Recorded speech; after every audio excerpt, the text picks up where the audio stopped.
Tonight we are going to spend some time together exploring one of the most beautiful teachings in the Buddhist tradition. It is a teaching about a quality of mind that the ancient teachers treasured above nearly all others. They placed it at the very peak of human development, the last and highest of all the great virtues. And yet it is not something grand or complicated. It is something very simple and very close to home. Before we begin, feel free to share what time it is and where you're listening from. The theme we will explore tonight is the ability to remain at peace even when life moves around us in unpredictable ways. The ancient teachers called it equanimity. Now that word might sound formal or distant, but equanimity is not a cold thing. It is not the absence of feeling. In fact, the old texts describe it as something luminous and bright, something warm and deeply alive. It is the kind of peace that does not shut the world out, but allows us to meet the world with an open and steady heart. So, let yourself settle in, let the weight of your body be held by whatever is supporting you, and let us begin this journey together. There is an old saying in the Zen tradition: sitting quietly doing nothing, spring comes and the grass grows by itself. Tonight as you rest, we begin with that spirit, not striving to become anything, not rushing toward any destination, simply being present and allowing what is wise and gentle to reveal itself, the way spring reveals green things without effort or hurry. The teaching we are exploring tonight, equanimity, is like that. It is not something we force into being. It is something that emerges when we stop struggling quite so hard, when we stop grasping at what we want and pushing away what we do not want, when we allow the mind to settle like water, finding its own level. But before we go further into the teaching, let us begin with a story, because stories have a way of reaching places that explanations cannot. The Buddhist tradition has always known this. For thousands of years, the deepest truths have been carried not in arguments or theories, but in tales passed from teacher to student in quiet rooms, under trees, beside rivers, in the gentle hours before sleep. So, let yourself settle a little deeper into wherever you are resting and let the story come to you. Let us explore a story about an old master who lived in a mountainous land in a time when the world moved a little more slowly than it does today. This master had spent the greater part of his life in quiet study and contemplation. He was known in his region as a person of remarkable inner calm. People would travel long distances simply to sit in his presence, because there was something about him that made the air feel more still. He had that quality that the Buddhist teachings describe as a mind that is not easily shaken, a mind that has been refined by years of patient practice and honest self-awareness. He was not a perfect man. He would have been the first to say so, but he had cultivated through decades of effort and surrender a steadiness that most people found deeply reassuring. When difficult news came, he could receive it without being swept away. When joyful news arrived, he could appreciate it without losing his footing.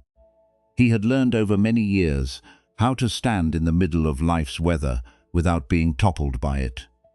People who knew him well said that being around him was like sitting beside a very old tree. There was a rootedness to him, a quiet gravity that made everything else feel a little calmer too.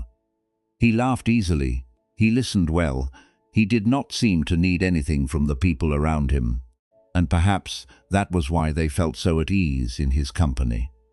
One morning late in his life, the master found himself walking along the shore of a mountain lake with a young student. It was early and the world was still waking up. The mist had not yet lifted from the water. It hung low over the surface in thin, pale layers, softening everything. The air was cold and sharp, the kind of cold that makes your breath visible and your skin tingle. The lake stretched out before them, silver and very still, reflecting the peaks above like a great quiet mirror. There was bird song somewhere in the trees behind them, and the faint sound of water dripping from stones. It was the kind of morning that asks you to be quiet, and both of them were. The young man was full of energy, as young people often are. He had spent many months studying under the master, and there was a warmth between them, a fondness that comes from shared purpose and mutual respect. But the young man was also restless. He had the kind of vitality that does not like to stand still for very long. "The water looks wonderful," the young man said, gazing out across the lake. "I think I will swim across." The master looked at the water. It was cold, very cold, the kind of cold that belongs to mountain lakes fed by snowmelt. He could feel it in the air just standing at the shoreline. The young man pulled off his outer garments, waded into the shallows, and with a joyful shout dove forward and began to swim. His strokes were strong and confident. The water parted around him in bright arcs, and soon he was moving steadily away from shore. The master stood watching, and here is where the story turns. Because in that moment, watching his young student cutting through the cold water with such ease and vigor, something stirred inside the old man. Something very quiet and very quick. It was not a thought exactly. It was more like a feeling, a flicker, a small spark of something that might have been pride or competitiveness, or perhaps just a memory of his own younger body and what it had once been able to do. Before he had fully noticed what was happening, the master had made a decision. He would swim across too. He stepped into the water. The cold hit him like a wall. His breath shortened, but the spark that had lit inside him was still burning, and it carried him forward. He began to swim. For a little while, everything seemed fine. His arms moved through the water. His breath came in short clouds. The far shore was there ahead of him, clear and reachable. But the cold was deeper than he had expected, and his body was older than his spirit remembered. And very gradually, stroke by stroke, his strength began to fade. He did not make it across now. Let us pause here and sit with this story gently. We do not need to dwell on the sadness of the ending. What matters for us tonight is what happened in that single quiet moment on the shore. That flicker, that small, almost invisible impulse that arose before the master had time to see it clearly. A lifetime of wisdom and practice. Decades of cultivating inner peace, and yet, in one unguarded instant, a tiny spark of pride was enough to pull him off center. This is not a story about failure. It is a story about how human we all are, even at our wisest. It is a story about the extraordinary power of those small inner movements, the ones that are so quick and so subtle that we barely notice them before they have already carried us somewhere we did not intend to go. And this is precisely why the ancient teachers valued equanimity so deeply. Not because they expected perfection, but because they understood how easily the mind can be tilted, and how much depends on our ability to notice that tilting before it carries us away. The Zen tradition speaks of this with great tenderness. There is a saying, "Fall down 7 times, get up 8. The path is not about never losing our balance. It is about what we do in the moment we notice we have lost it. And before that, it is about developing the kind of gentle, steady awareness that allows us to notice sooner and sooner and sooner still, until one day perhaps we notice the very first flicker, the way we might notice the first drop of rain before the storm arrives. And we can choose with great kindness toward ourselves not to be carried away. This is what the old master by the lake had done so beautifully for so many years. And this is what, in one brief and very human moment, he forgot. Not because he was weak, not because his practice had failed, but because he was human. And the teaching hidden in that moment, if we are willing to receive it gently, is that equanimity is not something we achieve once and then possess forever. It is something we return to again and again with patience and with grace. The Buddha once said, "As a solid mass of rock is not stirred by the wind, so a sage is not moved by praise and blame." This is a beautiful image, not a wall that blocks the wind, but a mountain that simply lets the wind pass through. The wind still blows. The mountain does not pretend otherwise, but the mountain does not move. This is equanimity, not the absence of experience, but a deep and steady presence within experience. a mind that can feel the wind without being carried away by it. And here is something that surprises many people when they first encounter this teaching.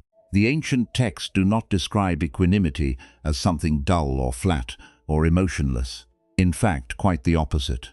There is a passage in the old Buddhist scriptures that paints a remarkable picture of what the mind of equanimity actually looks and feels like. It asks us to imagine a master goldsmith at work. Let us imagine this together. Picture a quiet workshop, perhaps, in a small village in a time long ago. The room is warm. There is the soft glow of a furnace in the corner, and the air smells of charcoal and heated metal. A craftsman sits at a low table, working with great care and attention. Before him is a small crucible, and inside the crucible is gold, but it is not yet finished gold. It is raw, still carrying impurities, still mixed with lesser metals and fragments of stone. The craftsman's task is to refine it, to remove everything that is not gold until only the pure essence remains, so he heats the crucible. He watches the gold begin to soften and glow. He blows gently on the flame to raise the temperature, then lets it cool slightly, sprinkling a few drops of water that hiss and evaporate in tiny clouds of steam. He examines the metal closely, turning it in the light, looking for flaws, for the faintest discoloration, for any sign of what does not belong, and then he heats it again and cools it again and examines it again. Patiently, carefully, without rushing, there is no impatience in his hands. He has done this many times before, and he knows that the gold cannot be hurried. It reveals itself in its own time. Each cycle of heating and cooling removes another layer of impurity, another trace of what was never truly part of the gold to begin with. It was always there, the pure gold hidden beneath what had gathered around it. The craftsman is not adding anything. He is simply helping the gold become what it already is. And slowly, gradually, the gold begins to change. It becomes smoother, brighter, more responsive, more alive in the craftsman's hands. And when the process is finally complete, what remains is something extraordinary. The gold is described in the old texts as pure and bright, pliant and malleable, clear as throat, luminous and flawless, free from all dross. It can be shaped into anything, a ring, a vessel, an ornament of great beauty. It has no resistance, it has no rigidity, it simply shines and responds. This, the ancient teachers tell us, is what the mind becomes when it is fully settled in equanimity. Not a dead thing, not a cold thing, but something luminous and infinitely responsive. A mind that is so free from the impurities of reactivity, so free from the dross of grasping and aversion that it can meet any situation with clarity, with warmth, and with a kind of radiant availability. This is worth sitting with for a moment, because most of us, when we first hear the word equanimity, picture something rather grey. We imagine a person who does not react to anything. A person who sits very still and feels very little. A person who has traded passion and aliveness for a kind of emotional neutrality. But that is not what the tradition is pointing toward at all. Think about that gold in the crucible. It is not neutral, it is luminous, it is not rigid. It is pliant and responsive, it is not less than what it was before the refining process. It is more, it is the fullest, most complete version of itself. Everything that was covering its true nature has been gently, patiently removed, and what remains is pure radiance. The equanimous mind, according to this ancient tradition, is the most alive mind. It is the mind that sees most clearly, responds most appropriately, and loves most freely, because it is not distorted by the pull of craving or the push of aversion.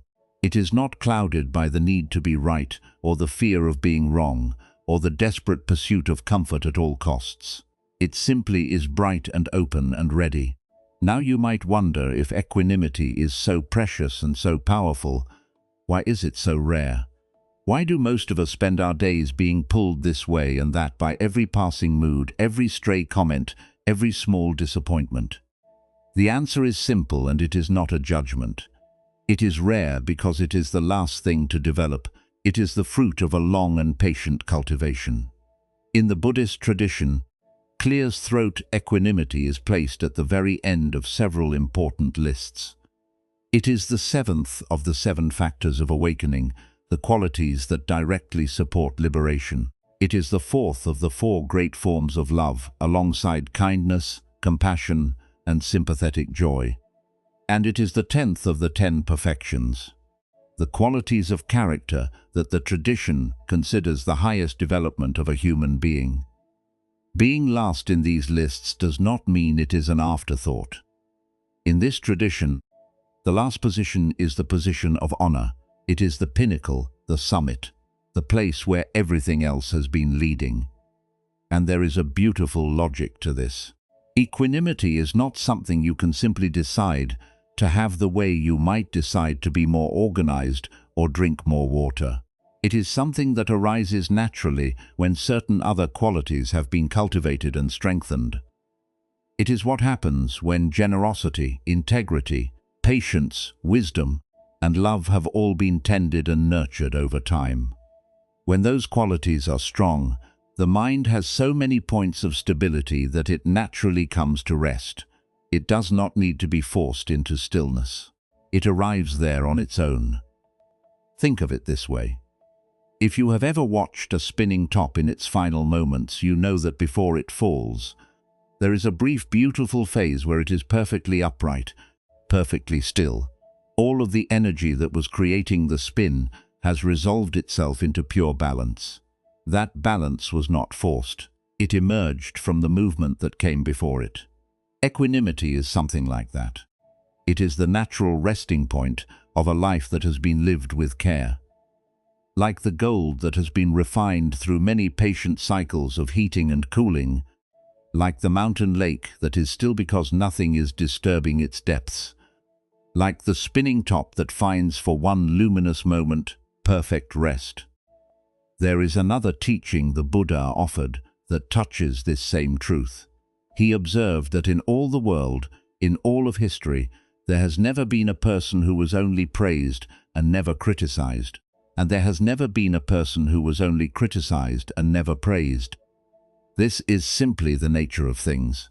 The winds of opinion blow in every direction, and no one, no matter how wise or how foolish, is exempt. This is not a bitter teaching, it is a liberating one. Because once we truly understand that praise and blame will always come and go, something in us can relax. We do not need to chase the one or flee from the other. We can simply let them pass. The way the mountain lets the wind pass, the way the deep lake lets the ripples on its surface come and go without disturbing the stillness far below. Think of how much energy we spend on any given day trying to earn approval or avoid criticism. Think of how much of our inner life is shaped by what we imagine others might be thinking of us. And then consider what it might feel like to set all of that down. Not to stop caring about people. Not to become indifferent, but to simply stop letting the winds of opinion blow us from one emotional state to another, hour by hour, conversation by conversation. The Buddha described the wise person as one who, when touched by happiness and then by suffering, shows no signs of being elated or depressed. This does not mean that such a person feels nothing. It means that something deeper is holding them. Something beneath the waves, a stillness that is not disturbed by the weather on the surface. And perhaps that is enough for now. Enough to plant a small seed, the seed of the possibility that there is a kind of peace available to us that does not depend on everything going well. A peace that does not require the world to be a certain way. A peace that lives inside us, luminous and quiet, waiting to be uncovered. Like gold in the crucible, like the deep water beneath the surface of a mountain lake, like the stillness at the very center of a spinning world. It has always been there, and it is here now in this very moment. If we are willing to be still enough to feel it. Let us pause here for a moment. Notice how you are feeling right now. There is no right or wrong way to feel. Simply notice, and when you are ready, we will continue together. There is a well-known exchange from the old Buddhist records that goes something like this. A devoted practitioner, after many years of study and meditation, sent a poem to a wise teacher who lived across the river. The poem described his spiritual achievements in glowing terms. He felt he had become immovable, unshakable, beyond the reach of any worldly trouble. The teacher read the poem, smiled, and sent back a single word in reply. It was not a kind word. It was in fact quite rude. The practitioner was furious. He jumped into a boat, crossed the river, and stormed up to the teacher's door. "How could you write that?" he demanded. "After all my years of practice, after everything I have accomplished, you send me that?" The teacher looked at him calmly and said, "You told me that nothing in this world could move you. And yet one little word blew you all the way across the river." It is a funny story, and there is great warmth in it. But there is also a very honest teaching hiding inside, and it has everything to do with what we are exploring together tonight. The ancient teachers observed something about human life that is as true now as it was thousands of years ago. They noticed that there are certain forces in the world that push and pull at every human heart. Not physical forces, but emotional ones, inner ones, and they are so constant, so ever-present, that most of us do not even notice them. They are simply the water we swim in. The tradition came to call these forces the 8 worldly winds. They blow through every life, in every culture, in every era, and they come in pairs.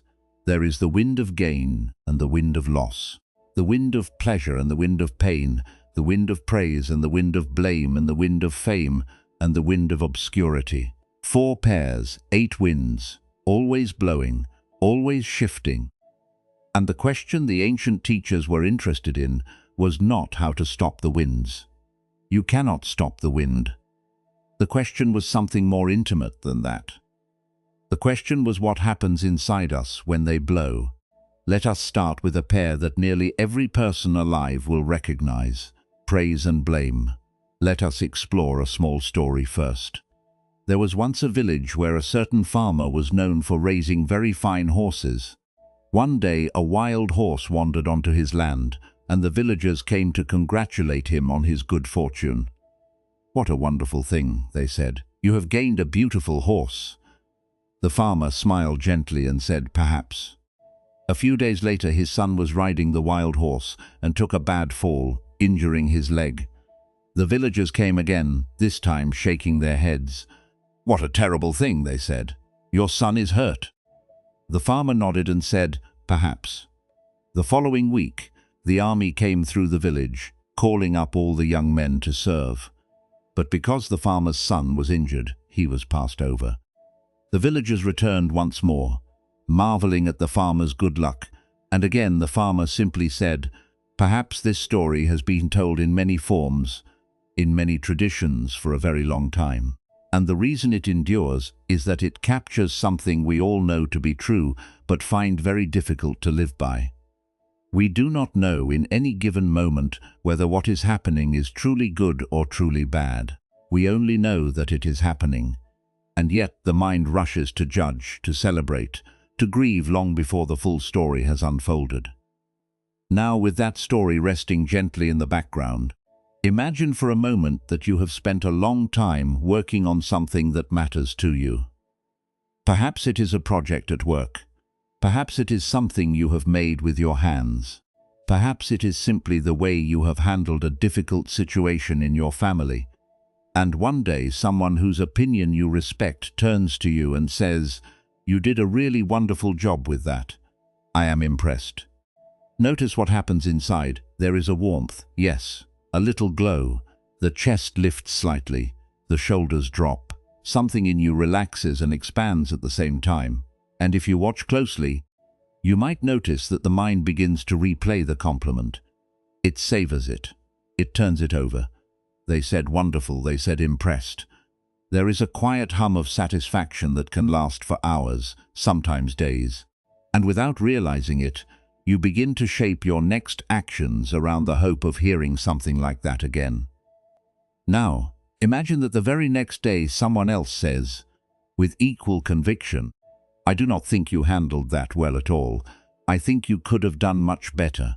And just like that, the glow vanishes in its place. A tightness, a contraction, the stomach clenches, the mind races.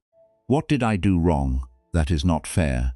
They do not understand, and this feeling too can linger for hours or days. It colors everything. It follows you into conversations that have nothing to do with what was said. It sits beside you at dinner. It is there when you try to sleep. 2 sentences, just a handful of words from 2 different people, and yet together they have the power to lift you to a peak and then drop you into a valley, all without your permission. This is the wind of praise and blame, and it is one of the most powerful forces in human life. The beautiful thing about the Buddhist teaching on the 8 winds is that it does not ask us to stop feeling. It does not say that praise should mean nothing to us, or that blame should bounce off us like rain off stone. That would not be human. And the tradition is deeply interested in what it means to be fully honestly human. What the teaching invites us to notice is the difference between feeling something and being carried away by it. There is a moment right at the beginning when praise arrives or blame arrives, and we simply feel it. That moment is clean, it is honest, it is just life touching us, the way wind touches your skin. But then almost immediately something else happens. The mind grabs hold, it begins to build a story with praise. The story is I am good, I am worthy, I need more of this with blame. The story is I am failing, I am not enough, I must defend myself. And it is the story, not the original feeling, that carries us away. The ancient teachers compared this to a person picking up a hot coal. The first touch is just sensation, but then the hand closes around it. And that is when the real suffering begins. Not because the coal exists, but because we will not let go of it. The winds of pleasure and pain work in a very similar way, though they are often even more subtle because they operate so close to the body. There is a very natural, very innocent movement in every living creature toward what is pleasant and away from what is unpleasant. This is not a flaw, it is how we are made. It keeps us warm in winter and fed when we are hungry. There is nothing wrong with comfort. But the ancient teachers noticed that this movement, when it is not seen clearly, can quietly take over a life. The constant pursuit of the next pleasant experience. The constant avoidance of anything difficult or uncomfortable. A kind of restless shuttling back and forth that never quite arrives anywhere satisfying. Because the moment one pleasure fades, the search for the next one begins. The Buddha once compared this to a person who is thirsty and drinks salt water. The first sip seems to help, but it only deepens the thirst. So you drink more, and the thirst deepens further. Not because the water is bad, but because it was never the kind of water that could truly satisfy. This is not a teaching against enjoyment. The tradition is full of appreciation for beauty, for laughter, for the sweetness of a good meal or a kind word. The teaching is about something more subtle. It is about the difference between enjoying what is here and chasing what is next, between resting in a pleasant moment and clutching at it as it passes. Let us explore a small everyday scene to see what this looks like. Imagine a person sitting quietly at home in the evening. Everything is fine, nothing is wrong, the house is warm, the day is done, and yet a vague restlessness begins to stir. A feeling of something is missing. Not a large feeling, not a dramatic one. Just a subtle sense of incompleteness, like an itch that cannot quite be located. So they open the cupboard and find something sweet to eat. For a moment there is satisfaction. The restlessness eases. The world feels a little brighter, but 10 minutes later the feeling returns.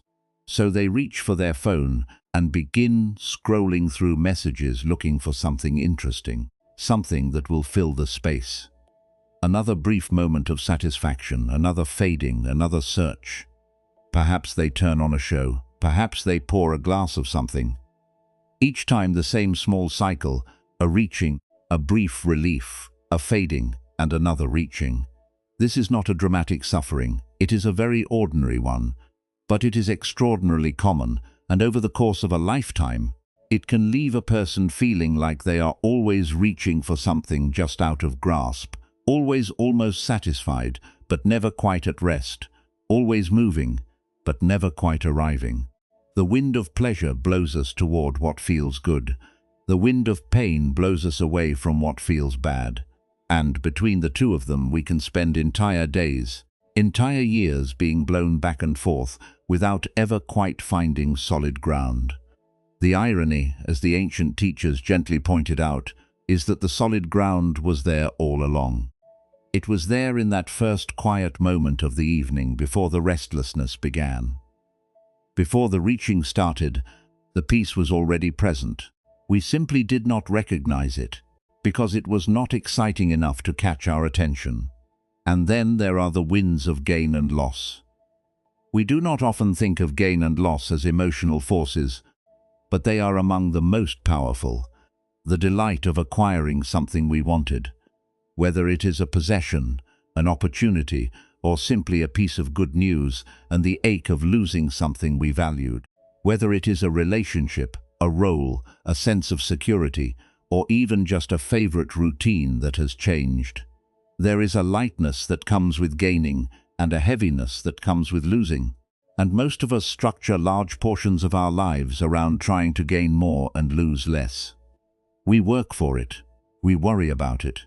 We lie awake at night calculating it. And all of this is perfectly understandable. It is simply what it means to be a person moving through a world that is always changing. But the teaching invites us to notice something specific about gain and loss. They are not permanent states. They are movements. A wave rises and a wave falls. What was gained yesterday may be lost tomorrow. What was lost last year may return in a form we did not expect. The ancient teachers were not being pessimistic about this. They were simply being honest. And in that honesty there is a strange kind of freedom.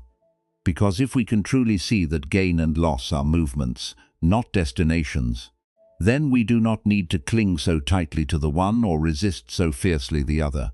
Think of the farmer in our story. Gain arrived, then loss, then what looked like gain once more. And through it all his quiet perhaps was not indifference. It was spaciousness. It was the willingness to let the story keep unfolding, without grasping at any single chapter and calling it the ending. There is a tenderness to this way of meeting life. It does not mean we stop caring about what we have or what we lose.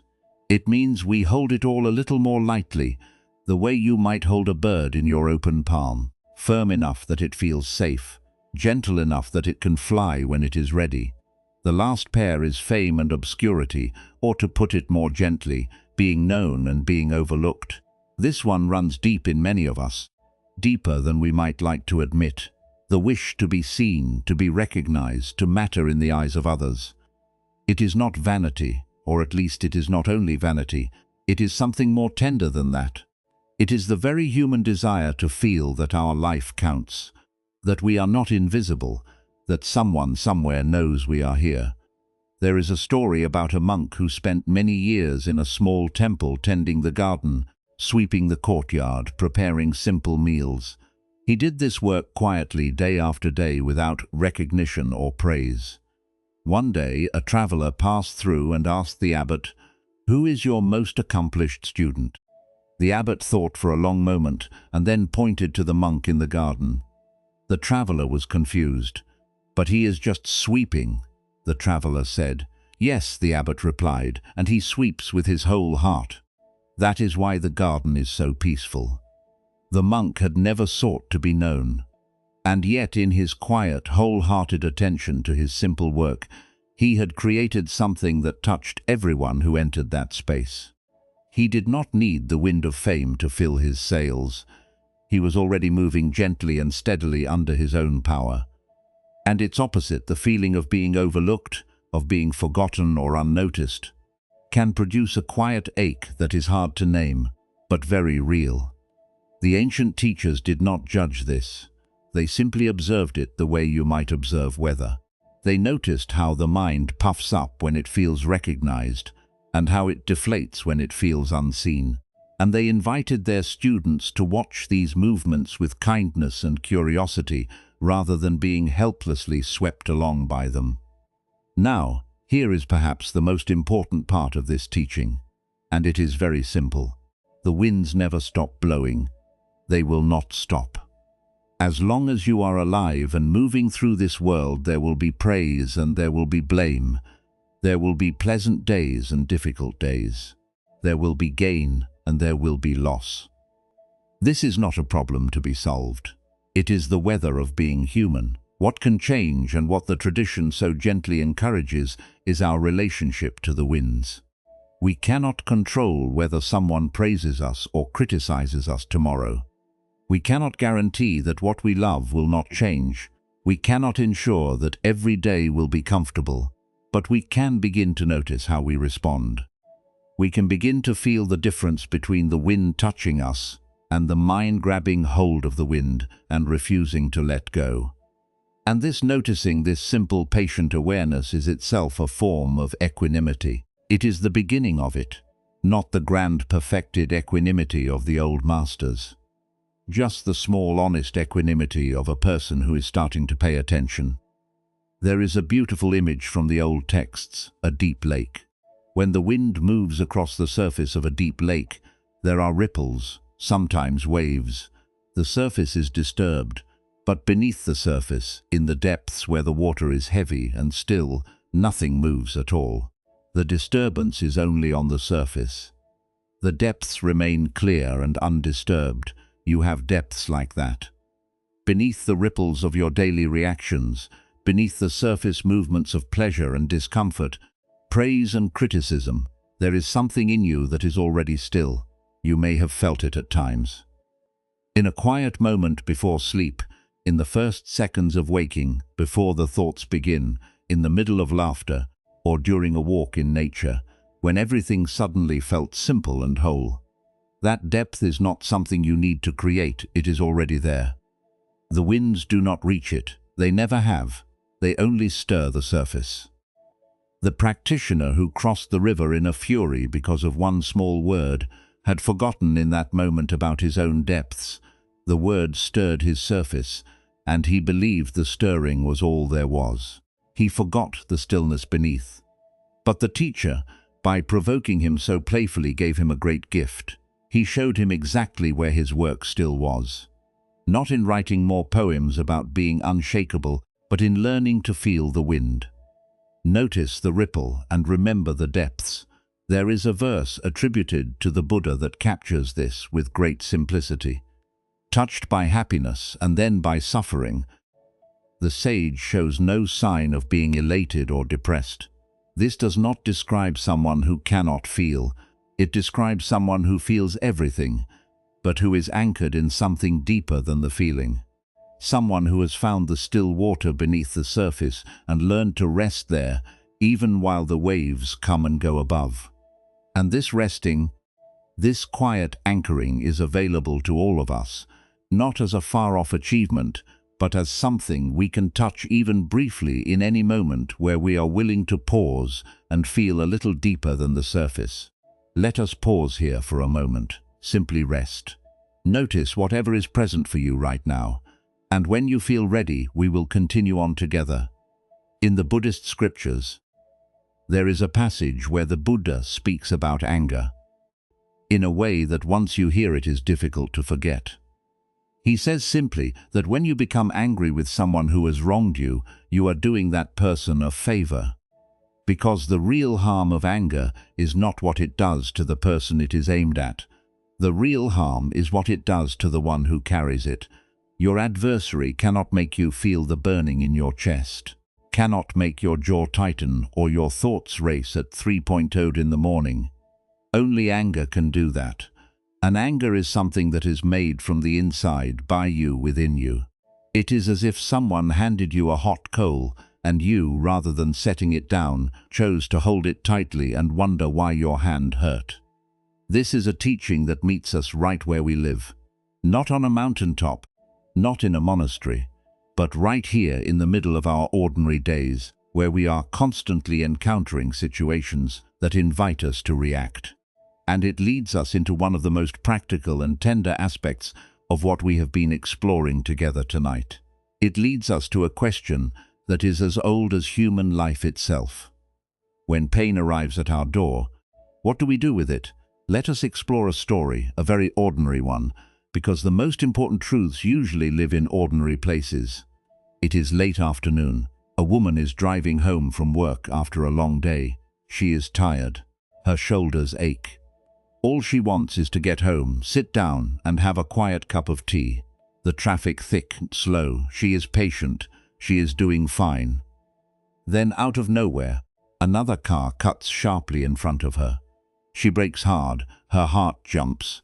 Her hands grip the steering wheel, and the other driver does not even seem to notice. They simply speed ahead, weaving between cars as if no one else exists. Something flares in her chest, a hot, tight feeling. She feels her jaw clench. How could they? That was dangerous. That was rude.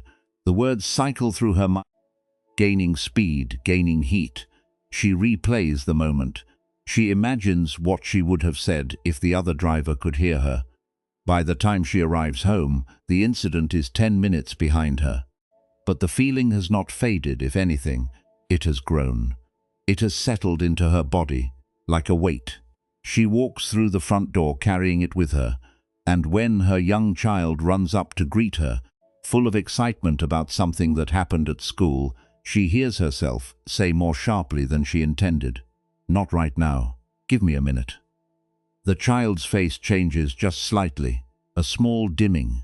The light that was there a moment ago, that eager open brightness fades, and the child goes quiet and walks away to another room. Now, let us follow this thread just a little further, because the story does not end in the kitchen. That child carrying the sting of those sharp words sits alone for a while, feeling confused and a little sad. The next morning at school, when a friend accidentally bumps into them in the hallway, the child snaps at the friend more harshly than the situation calls for, and the friend, startled and hurt, withdraws, and on it goes. Let us pause and look at what has happened here. A stranger on a road did something careless. That carelessness produced a flash of fear and anger in the woman. She held on to that anger, carried it with her, and without meaning to passed it along to her child. The child, feeling the sting of the sharp words, may carry that heaviness into the rest of the evening, perhaps into a restless night, perhaps into the next day at school, where a small unkindness toward a friend might ripple outward once more. This is how pain travels through the world. Not in the grand dramatic ways we usually imagine, but in these small, almost invisible transfers. One person absorbs a hurt. It lives in them for a while, coloring their mood, tightening their body, shortening their patience, and then at a vulnerable moment, it spills over into someone else's life, and on it goes from the stranger on the road, through the mother to the child to the friend at school, and outward in direction. None of them will ever trace. We have all been part of chains like this. We have all been the person who carried something home and let it spill. And we have all been the child or the friend or the colleague who received someone else's overflow and wondered what we had done wrong. There is no blame in this recognition. It is simply the way things work when we are not yet awake to the pattern. The ancient teachers saw this chain very clearly. They understood that every moment of unchecked reactivity is a link in a chain that extends outward in all directions. And they also understood something beautiful and deeply hopeful, that the chain can be broken, that any one of us at any point can choose not to pass the pain along. Not by being superhuman, not by suppressing what we feel, but simply by noticing in the moment what is happening inside us, and choosing with whatever gentleness we can muster to set the weight down rather than hand it to the next person we meet. This is one of the most generous things a person can do in this world. It does not require great spiritual attainment. It does not require years of practice. It simply requires a moment of awareness. A moment where instead of gripping the hot coal, we notice that we are holding it and we set it down. The woman in the car could not have prevented the other driver from cutting her off. That was out of her control. But the moment after, the moment where the anger arrived and began to build its story, that was where a choice lived. Not a perfect choice, not an easy choice, but a real one. And this is the teaching. Not that we should never feel anger or frustration or hurt. These are natural human responses. And there is nothing wrong with feeling them. The teaching is about what happens next. Do we hold on? Do we feed the feeling with stories and replays and imagined confrontations? Or do we even imperfectly, even slowly begin to loosen our grip? There is another story from the Buddhist tradition that speaks to this in a slightly different way. A teacher was sitting with a group of students when a man approached and began speaking to the teacher in a very harsh and disrespectful manner. He was clearly upset about something, and he poured his frustration out in the form of insults and accusations. The students were uncomfortable. Some were angry on their teacher's behalf. They looked to the teacher to see how he would respond. The teacher listened quietly until the man had finished. Then he asked a gentle question. If someone offers you a gift and you choose not to accept it, to whom does the gift belong? The man was confused. Well, it would still belong to the person who offered it, he said. The teacher nodded. It is the same with your anger and your harsh words. You have offered them to me, but I have chosen not to accept them, so they remain yours. There was a long silence, and in that silence something shifted, not dramatically, but perceptibly. The man's shoulders, which had been raised and tight, began to soften. The heat in his face began to fade. He had thrown his pain outward, as people do, and for the first time in a long while, it had not landed. No one had thrown it back. No one had absorbed it and suffered from it. It was simply still there in his own hands, waiting to be set down, and perhaps in that quiet moment he began to set it down. We do not know how the story ends. The tradition does not tell us, but the image stays with us because we have all been both people in that scene. We have been the one hurling our pain outward, hoping it would feel better if someone else carried it for a while, and we have been the one on the receiving end, wondering how to respond. This story is often told as an example of great wisdom, and it is. But there is something important to notice about it that goes beyond cleverness. The teacher did not deflect the anger. He did not throw it back. He did not build a wall against it. He simply did not pick it up. There is a real difference between these responses, and it is worth sitting with for a moment. When we deflect, we are still engaged with the anger. We are using force to push it away. And that force has a cost. When we throw anger back, we become part of the chain, adding our own link. When we build a wall, we protect ourselves, but we also cut ourselves off from the world and something in us hardens. But when we simply do not pick it up, something else happens. The anger, having nowhere to land, begins to lose its power. It is like a wave that reaches the shore and, finding only soft open sand, spreads itself thin and dissolves. There is no crash, no collision. The energy simply disperses. Think of a stone dropped into a still pond. If the stone hits a wall, it bounces back, creating more disturbance. If it hits another stone, the collision sends both stones careening. But if the stone simply sinks into soft, deep water, the pond absorbs it. There are ripples, yes, but they are gentle and they fade quickly, and the pond returns to stillness, to be that soft, deep water.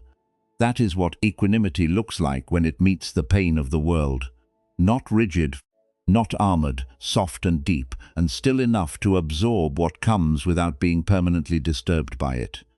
This is equanimity in action, not a cold indifference, not a gritting of the teeth, but a warm, open spaciousness that allows difficult things to pass through without causing lasting harm. It is in its own quiet way one of the most powerful things a human being can do. And here is what makes this teaching so gentle and so hopeful. You do not need to be able to do this perfectly. Nobody does it perfectly. The woman in the car, the one who spoke sharply to her child, she is not a failure. She is a human being who was carrying something heavy and did not notice in time. That happens. It happens to all of us. But the next time perhaps she notices a little sooner. Perhaps she feels the tightness in her chest while she is still in the car and takes one slow breath. Perhaps she notices the story the mind is building, the imagined confrontations, the righteous speeches, and she gently says to herself, "I am carrying something that is not mine." Perhaps she rolls down the window and lets the cool air touch her face. Perhaps she arrives home and before she opens the door, she stands on the step for just a moment, feeling her feet on the ground, feeling the evening air, and choosing to leave the weight of the drive outside, and then she opens the door. And when her child comes running up full of excitement and stories, she is able to kneel down, look into those bright eyes and say, "Tell me everything." In that one small choice, a chain is broken. The pain that began with a stranger's carelessness on a busy road stops here on this doorstep in this pause. It does not reach the child. It does not travel into the next day or the next interaction. It simply dissolves like a wave meeting soft sand. The Buddha said that hatred is never ended by hatred. Only by love is it ended. This is an ancient and unchanging truth, and it begins not with grand acts of love, but with these small, quiet moments where we choose not to add to the world's burden of pain. There is one more layer to this teaching that deserves our attention, and it has to do with understanding. When someone directs their frustration or anger toward us, it is very easy to take it personally. It feels personal. It is aimed at us after all. Our name is on it. And the mind, with its quick and protective instincts, immediately begins to build a case. How could they? What did I do to deserve that? They are wrong and I am right. But the ancient teachers invited us to consider something else. To consider that in most cases the person who is directing their pain at us is not really responding to us at all. They are responding to something much older and much larger, their own accumulated suffering, their own unhealed wounds, their own fears and disappointments and exhaustion. This does not mean we must accept harmful behavior. It does not mean we should not protect ourselves when that is necessary. Equanimity is not passivity. Clear's throat, it is not a doormat. It is a deep and steady clarity that allows us to respond wisely rather than react blindly. But when we can see, even for a moment, that the person in front of us is struggling, that their harshness is really a cry from their own pain, something in us shifts. The need to defend softens, the urge to retaliate fades, and in its place there may arise something unexpected, a quiet understanding, perhaps even compassion. It is like looking at a person shivering in the cold and suddenly understanding that their sharp words a moment ago were not about you at all. They were about the cold. They were about exhaustion. They were about a hard day and an empty tank. And that understanding does not excuse the sharpness, but it changes what it means to you. It gives you room to respond rather than react. It gives you room to be generous, even when generosity was not offered to you first. And this is where equanimity and love begin to intertwine. Because when we are no longer caught in our own reactivity, when the mind is steady enough to see clearly, we often discover that the most natural response to another person's suffering is not anger or judgment. It is kindness. It was there all along beneath the surface, waiting for a still enough moment to be felt. So tonight, as you rest, consider this. Every day, in ways large and small, life offers us moments where we can either pick up the coal or let it lie. We can either add a link to the chain or let the chain end with us. These are not dramatic moments. Usually they do not feel heroic. They happen in cars, in kitchens, in hallways, in the space between reading a message and typing a reply. But each one matters. Each one ripples outward, just as each act of reactivity ripples outward. The difference is that these quiet choices, these moments of not picking up what does not belong to us, ripple outward as peace, as spaciousness, as a kind of kindness that the people around us may never trace back to its source, but will feel nonetheless. There is a Zen saying, "The whole moon and the entire sky are reflected in one dewdrop on the grass." Every small moment of equanimity, every time we choose not to pass the pain along, reflects something much larger. It reflects a vision of what the world could be if more of us more often were willing to pause on the doorstep, to take one breath, to let the wave dissolve in soft sand. That is a beautiful way to move through the world. And it begins, as so many beautiful things do, with simply noticing what we are holding and gently, kindly opening our hands. Let us pause here. Let everything settle like dust returning to the ground after a gentle rain. And whenever you are ready, we will continue on together. A long time ago, a student asked a Buddhist teacher a question that many of us have quietly wondered about ourselves. "How do I find lasting peace?" the student asked. "I have tried sitting in stillness. I have tried watching my breath, but the moment I return to my daily life, the peace slips away. What am I missing?" The teacher was quiet for a while. Then she said, "You are trying to build a roof without walls. You are trying to build walls without a foundation. Go back, start with the ground." The student looked puzzled. "But I thought meditation was the ground," he said. The teacher shook her head gently. "Meditation is the garden. But before you can grow anything in a garden, you must first prepare the soil. You must clear the stones and enrich the earth. Otherwise, no matter how carefully you plant, nothing will take root." This small exchange points to something that the Buddhist tradition has understood for a very long time, and it is something that we, in our modern hunger for quick results, often overlook. The deepest peace. The kind of equanimity we have been exploring together tonight does not come from any single technique.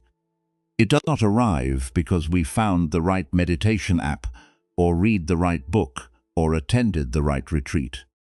It comes from something slower, something quieter, something more ordinary than all of that.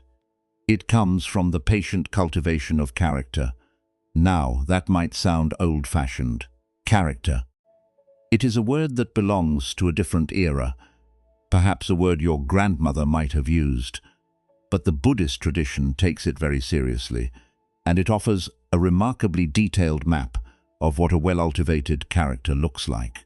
This map is called the 10 Perfections, and these 10 qualities developed together over the course of a life are said to create a foundation so strong, so deeply rooted that the mind naturally comes to rest, not because it has been forced into stillness, but because it has nowhere left to wobble. Let us walk through them together, not as a list to be memorized, but as a journey, because that is what they are. A journey that each of us is already on, whether we know it or not. The journey begins with generosity. Not generosity as a grand gesture, though it can be that, but generosity as a way of being, a disposition, an orientation of the heart that is turned outward toward others, toward sharing what we have.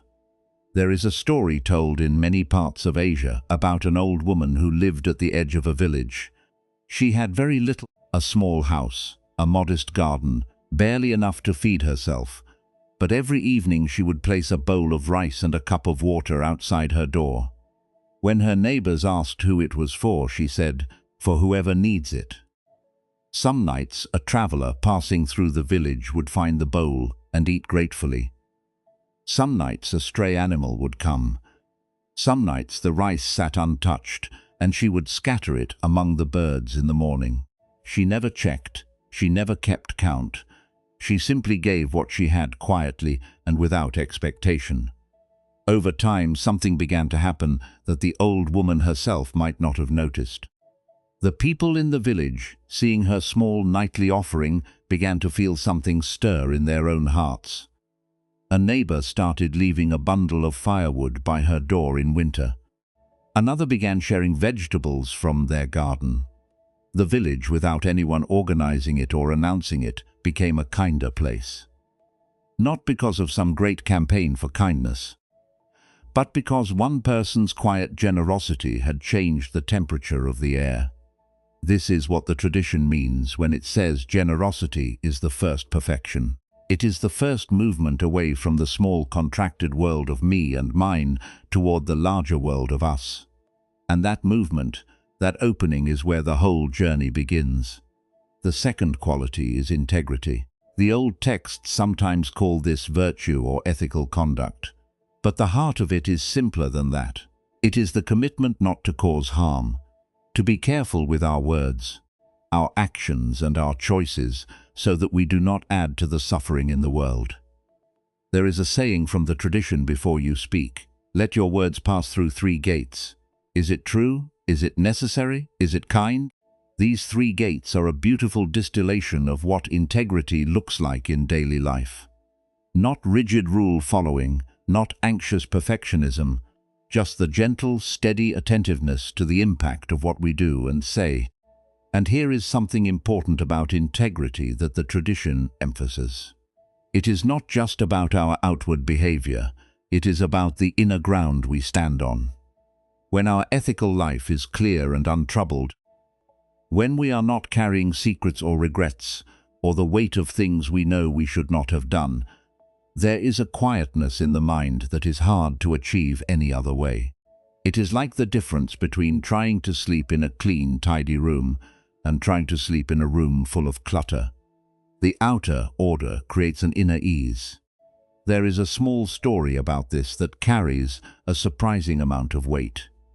Imagine a person who receives a payment they were not expecting. Perhaps a refund or a reimbursement or some small amount of money that was sent in error. It is not much, a few coins. Nobody would notice if they simply kept it. Nobody would care, and yet something inside them pauses. A small quiet voice that says, "This is not mine." That pause is integrity speaking. It is not dramatic. It will not make the evening news. But in that pause, the whole ethical foundation of a life is quietly maintained. And the person who honors that pause, who returns the few coins or corrects the small error, sleeps a little more soundly that night. Their inner ground is solid, and from solid ground, everything else can be built with confidence. This is why integrity is placed so early in the journey. It is the foundation. Without it, everything built on top is unsteady. The third quality is renunciation, which is really just a beautiful word for letting go. We all carry things that are too heavy for us, grudges that we have been nursing for years, worries about things we cannot control, old stories about who we are and what we deserve, attachments to the way things used to be or the way we wish they were. Letting go does not mean we stop caring. It means we stop clutching. There is a lovely image sometimes used in the East of a monkey trap. A hunter places a piece of fruit inside a hollow gourd with a small opening. The monkey reaches in, grabs the fruit, and finds that its clenched fist is now too large to pull back through the opening. The monkey is trapped not by the gourd, but by its own unwillingness to let go of the fruit. We smile at the monkey. But how many of us are holding on to our own version of the fruit? How many of us are trapped not by our circumstances, but by what we refuse to release? Perhaps it is an old argument that we replay in our heads even years after it happened. Perhaps it is an idea of who we should have become by now. Perhaps it is a relationship that has changed, and we keep reaching for the version of it that no longer exists. The grasping itself has become so familiar that we have forgotten there was ever a time before it. We have forgotten what our hand felt like when it was open. The perfection of letting go is the growing ability to notice when we are clutching, and to gently, kindly open our hand. Not all at once, not everything at once, but one thing at a time as we are ready. And each time we let go of something that was too heavy for us, we discover that what replaces it is not emptiness. It is spaciousness. It is room to breathe. Room for something new and unexpected to arrive. The fourth quality is wisdom. And in this tradition, wisdom does not mean being clever or well-read. It means something much more intimate. It means the ability to see clearly, to look at a situation, at a feeling, at a pattern in our own mind, and to understand what is really happening beneath the surface. Wisdom is what tells us when it is time to let go, and when it is time to hold on. It is what helps us see the difference between a situation that needs our action and a situation that needs our patience. It is the quiet inner voice that says not everything that feels urgent is important. Not everything that feels frightening is dangerous. The fifth quality is effort, or perhaps a better word is dedication. The willingness to show up day after day for the things that matter. Not with grim determination, but with a kind of cheerful persistence. The way a gardener shows up to tend the garden, not because any single day of watering will transform it, but because 1,000 days of small faithful attention will. There is something quietly heroic about this kind of effort. It does not make headlines. Nobody applauds you for getting up a little earlier, or for choosing the counter response when you are tired, or for trying again after a disappointment. But this is the effort that actually changes a life. Not the dramatic burst of willpower that flames out after a week, but the gentle, steady returning day after day to what matters most. And the sixth, arriving right alongside effort like a companion on the road, is patience. Because effort without patience is like a fire without a hearth. It burns hot but burns out fast. Patience is what allows us to keep going when the results are not yet visible. To trust the process even when we cannot see where it is leading. Anyone who has ever planted a seed knows what patience feels like. You water the soil, you wait. Nothing visible happens. You water again, you wait again. And there is a moment, usually, right before you are about to give up, where a small green shoot appears, and you realize that something was happening all along beneath the surface, in the dark, where you could not see it. This is what patience protects. It protects the invisible work. The Buddha is said to have remarked that patience is the highest form of practice. And anyone who has ever tried to change a deep habit, or to heal a long wound, or to build something that truly lasts knows exactly why. The seventh quality is truthfulness. Living in harmony with what is real, not just speaking honestly, though that is part of it, but aligning our whole life with what we know in our hearts to be true. This takes courage because the truth is not always convenient, and it does not always make us popular. But there is a particular kind of peace that comes from living a life that is not divided against itself. A life where what we say and what we do and what we feel are all moving in the same direction. You know the feeling of speaking a truth that you had been avoiding. There is a moment of fear beforehand, a tightening, and then once the words are out, a release, a settling, as if some tension that had been living in your body for a long time has finally been allowed to leave. That release is what truthfulness feels like from the inside. It is the body and mind coming back into alignment like a bone that has been gently set back into its proper place. The eighth quality is resolve, determination, the quiet inner commitment that says, "This is what matters to me and I am going to follow through." Resolve is different from stubbornness. Stubbornness grips tightly and refuses to adapt. Resolve holds gently but does not let go.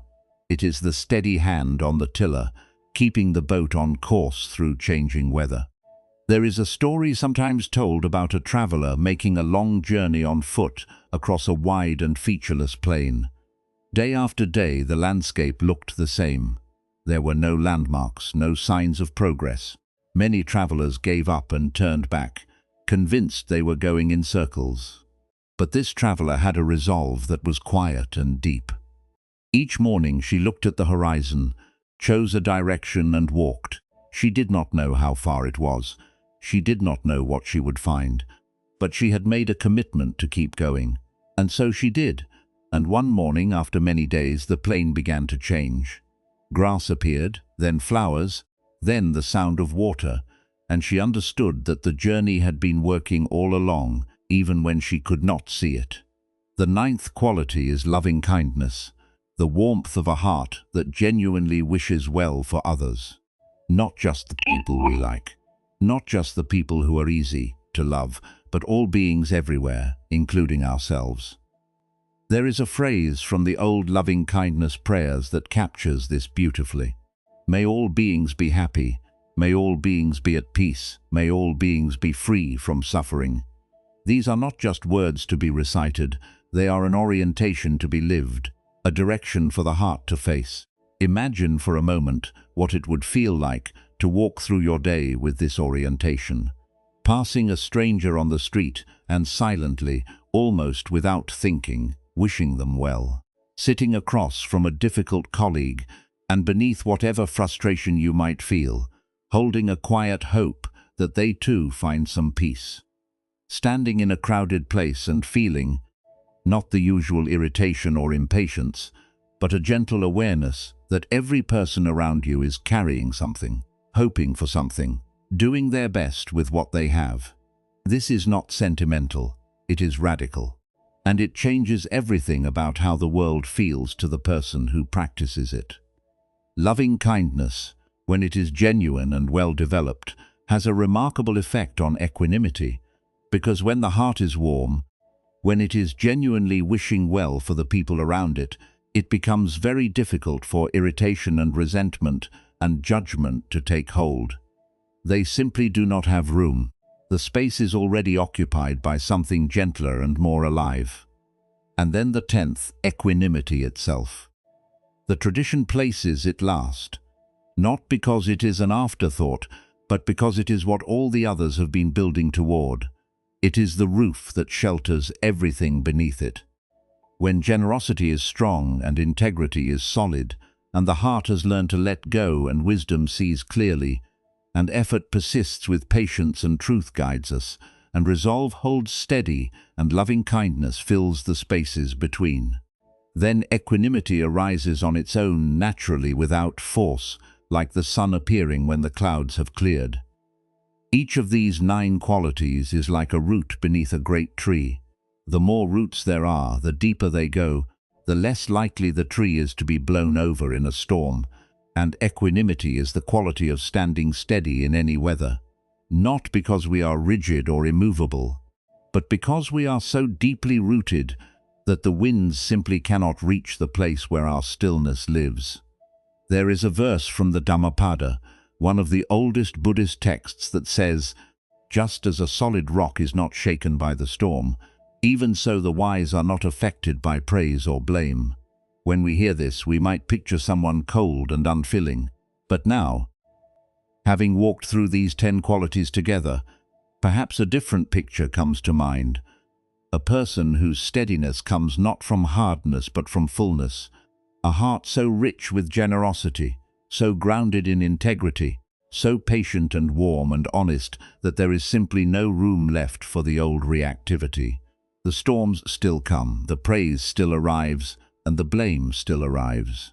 But the tree stands swaying gently perhaps, but never falling because its roots reach deep into good soil. This is what the ancient tradition means when it speaks of perfection. Not flawlessness, not some impossible standard that we will never reach, but a fullness, a completeness, a life lived with such care and attention and warmth that the heart in the end naturally comes to rest. And here is the most encouraging part of all of this. You do not need to master all 10 qualities before any of them begin to help. Every act of generosity, no matter how small, adds a root. Every moment of patience, every choice to be truthful, every time you release something you were holding too tightly, the foundation grows a little stronger. The ground beneath you becomes a little more solid. You are already on this journey. You have been on it for as long as you have been alive. Every kindness you have offered, every difficulty you have faced with grace, every time you have forgiven someone, or told the truth, or simply shown up when it would have been easier not to, all of it counts. All of it has been building something inside you that is stronger and more beautiful than you may realize. The 10 perfections are not a distant ideal. They are a description of what you are already becoming. One small, quiet choice at a time. Let us rest here for a moment. Let the breath come easily, and when you are ready, we will continue together. There is a Zen story about a young person who traveled a great distance to study with a renowned teacher. The journey had taken many weeks. The young person had crossed rivers and mountain passes, had slept in roadside shelters, and eaten what little food they could carry. They had left behind their family, their home, their familiar life, all because they had heard that this teacher could show them the way to peace. When they finally arrived at the teacher's door, dusty and exhausted from the journey, they bowed and said, "I have come to learn the way. Please teach me." The teacher looked at them kindly. He did not seem impressed by the distance traveled or the sacrifices made. He simply asked, "Have you eaten?" "No," the student replied. "I came straight here. I did not want to waste a single moment." "Then go and eat your rice," the teacher said, "and when you are done, wash your bowl." The student was confused. They had expected a teaching, a revelation, something to match the magnitude of their journey. Instead, they were told to eat and wash a bowl. But it is said that in this simple instruction, the entire teaching was already present. It just takes time to understand why. The teacher was not being dismissive. He was pointing to something that our hurrying minds so easily miss, that preparation is not separate from the path. It is the path that how we wash the bowl, how we eat the meal, how we tend to the ordinary unglamorous details of our lives. This is where the real work begins. Not someday, not after we have arrived at some lofty attainment, but right here in the most common moments of a common day. With that spirit in mind, let us explore a story that touches something very tender about how we relate to our own readiness. Many years ago, a group of people gathered regularly to study ancient Buddhist texts together. They met in a small room, perhaps once a week, to read and discuss and question. Most of them had come to their spiritual practice as adults. They had discovered meditation and Buddhist teachings later in life, and they had jumped in with great enthusiasm. They sat every morning, they attended retreats, they read widely. They were sincere and eager, and their practice was genuine. Among them was a woman whose background was very different from the others. She had not come to Buddhism as an adult discovery. She had grown up inside it. It had shaped her entire childhood, her education, her sense of the world. The teachings were not something she had found. They were the air she had always breathed. This woman was deeply devoted. She had left a successful career in order to devote herself more fully to Buddhist study. She had a teacher she trusted. She had reorganized her entire life around this path. Everyone in the room could see how committed she was, how carefully she lived, how deeply she cared. One day, the person leading the study group asked her a simple question. "Do you meditate?" It was a casual question, an easy one. In that room, everyone meditated. It was assumed. It was the starting point, the first thing anyone did. The woman paused, and then she gave an answer that silenced the room. "Not yet," she said quietly. "I am waiting until I am worthy." Nobody spoke for a long moment. The room was very still, and in that stillness you could feel something shifting in the people who were listening. A door opening somewhere inside them that they did not know was there. Let that land for a moment. "Not yet. I am waiting until I am worthy." Here was a woman who had given up a thriving career to devote her life to these teachings. A woman whose ethical care and sincerity were visible to everyone around her. And she did not feel ready yet for what everyone else in the room had done as their very first step. Not because she thought less of herself, but because she thought so much of the practice. She held it in such high regard that she wanted to come to it properly, with clean hands, with a prepared heart, with a kind of reverence that most of us in our eagerness to get started skip right past.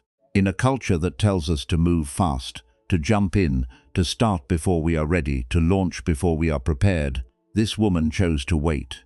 Not out of fear, not out of self-doubt, but out of a deep and quiet respect for something she loved. The people in the room were struck by this. Some of them had been meditating for years and had never once considered whether they were worthy of the practice. They had simply begun, and there is nothing wrong with that. Beginning is good. Beginning is necessary, but there was something in this woman's answer that opened a door in their minds. A door to a very different way of thinking about the spiritual life. What if readiness matters? What if the quality of the ground we stand on affects the depth of everything we build on top of it? What if some of the restlessness we feel in our practice, some of the frustration when the mind will not settle, comes not from doing it wrong, but from having skipped a step, from having rushed past the preparation in our eagerness to arrive? There is a beautiful image that comes to mind here. A gardener who has just received a packet of rare and precious seeds. These seeds are capable of growing into something extraordinary, but only under the right conditions. They need soil that has been carefully prepared. They need a certain depth, a certain richness, a certain freedom from rocks and weeds. Now, the gardener could simply tear open the packet and scatter the seeds on the ground as it is. Some might grow, most would not. The soil is too hard, too cluttered, too shallow for roots to take hold, or the gardener could do something else entirely. She could set the seeds aside gently and with care and spend a whole season preparing the earth, turning it over with slow, patient hands, enriching it with compost and leaf mold, removing the stones one by one, each one pulled from the dark soil and set aside, pulling the weeds that would compete for light and water, working the earth until it is dark and soft and alive with possibility until it crumbles gently between her fingers and smells of rain. To anyone passing by, the garden would look empty. Nothing growing, nothing blooming, just a person kneeling in the dirt day after day with no visible results to show for it. A neighbor might lean over the fence and say, "When are you going to plant something?" And the gardener would smile and say, "Soon, the soil is almost ready." But the gardener knows something the neighbor does not. She knows that everything that matters is happening right now in this unglamorous, invisible work. And when the season is right, when the soil is deep and rich and welcoming, the seeds will go in, and they will grow with a strength and a beauty that would not have been possible without all of this quiet preparation. The roots will reach deep, because there is depth to reach into. The stems will stand straight because the ground is firm. The blossoms will last because they are drawing from something real. This is what the woman in the study group understood in her bones.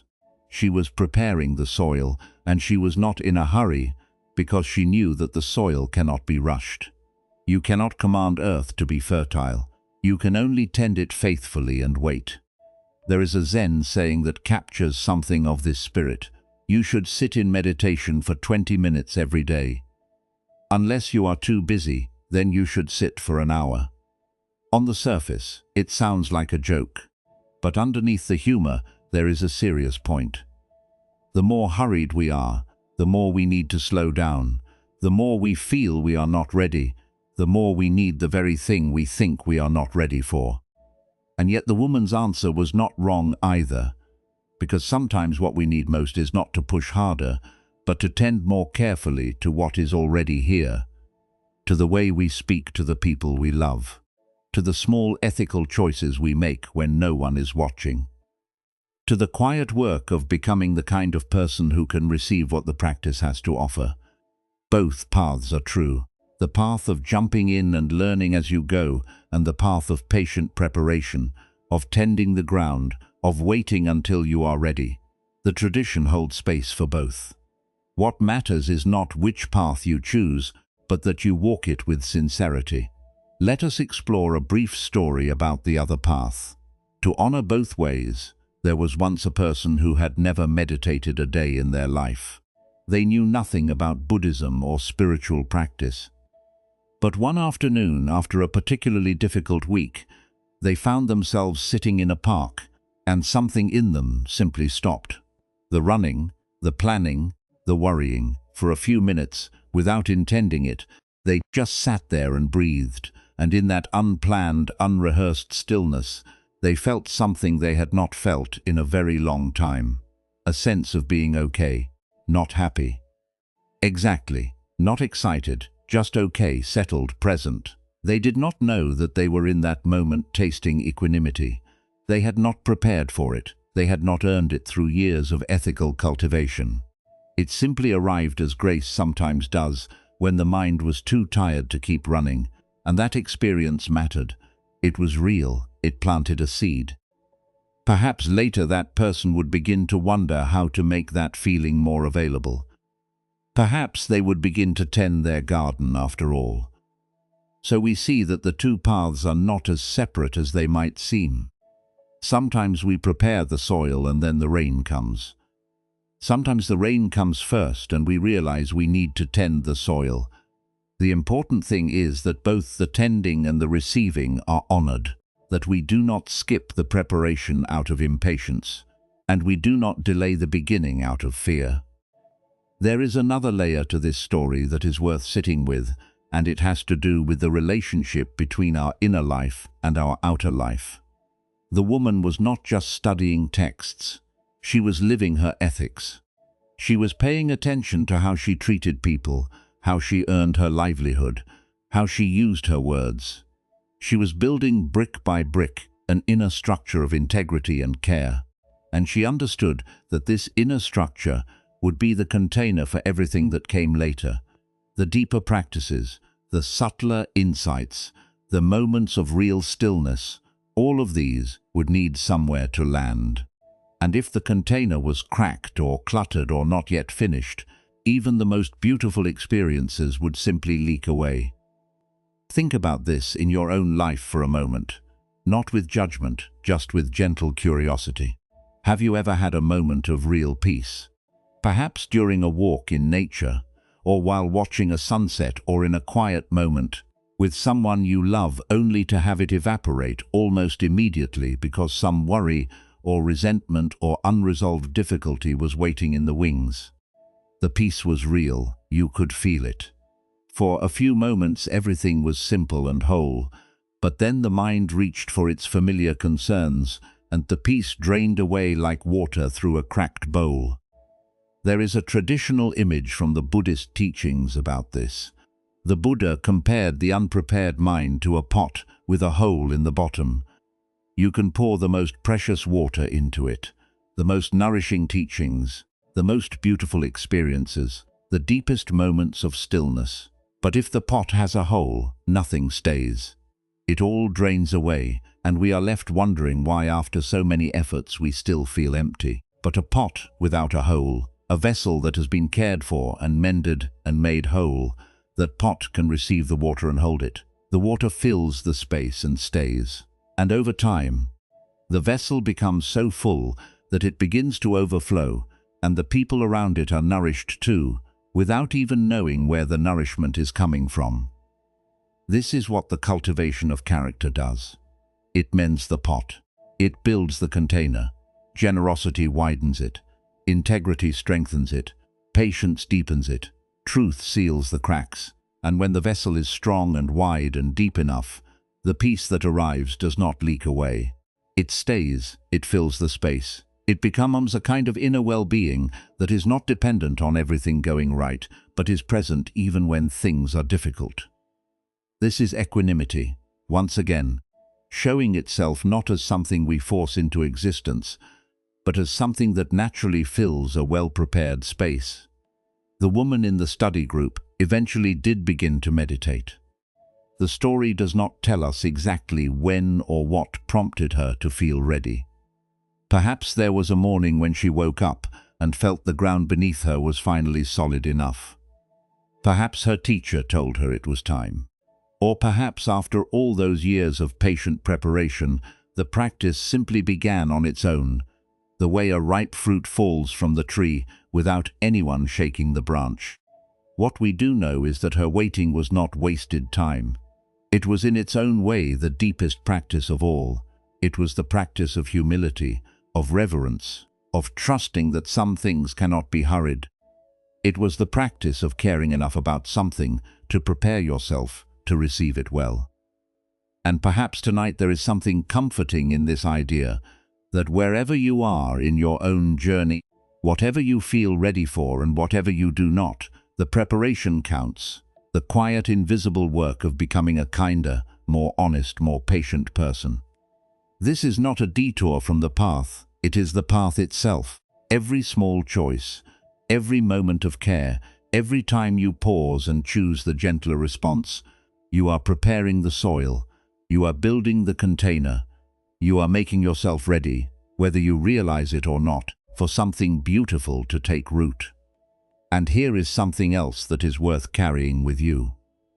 The woman in the study group was not wrong to wait, but she was also in her waiting already practicing. Her patience was practice. Her ethical care was practice. Her reverence was practice. She thought she had not yet begun, but in truth, she had been on the path for years. She simply could not see it from the inside. It may be the same for you.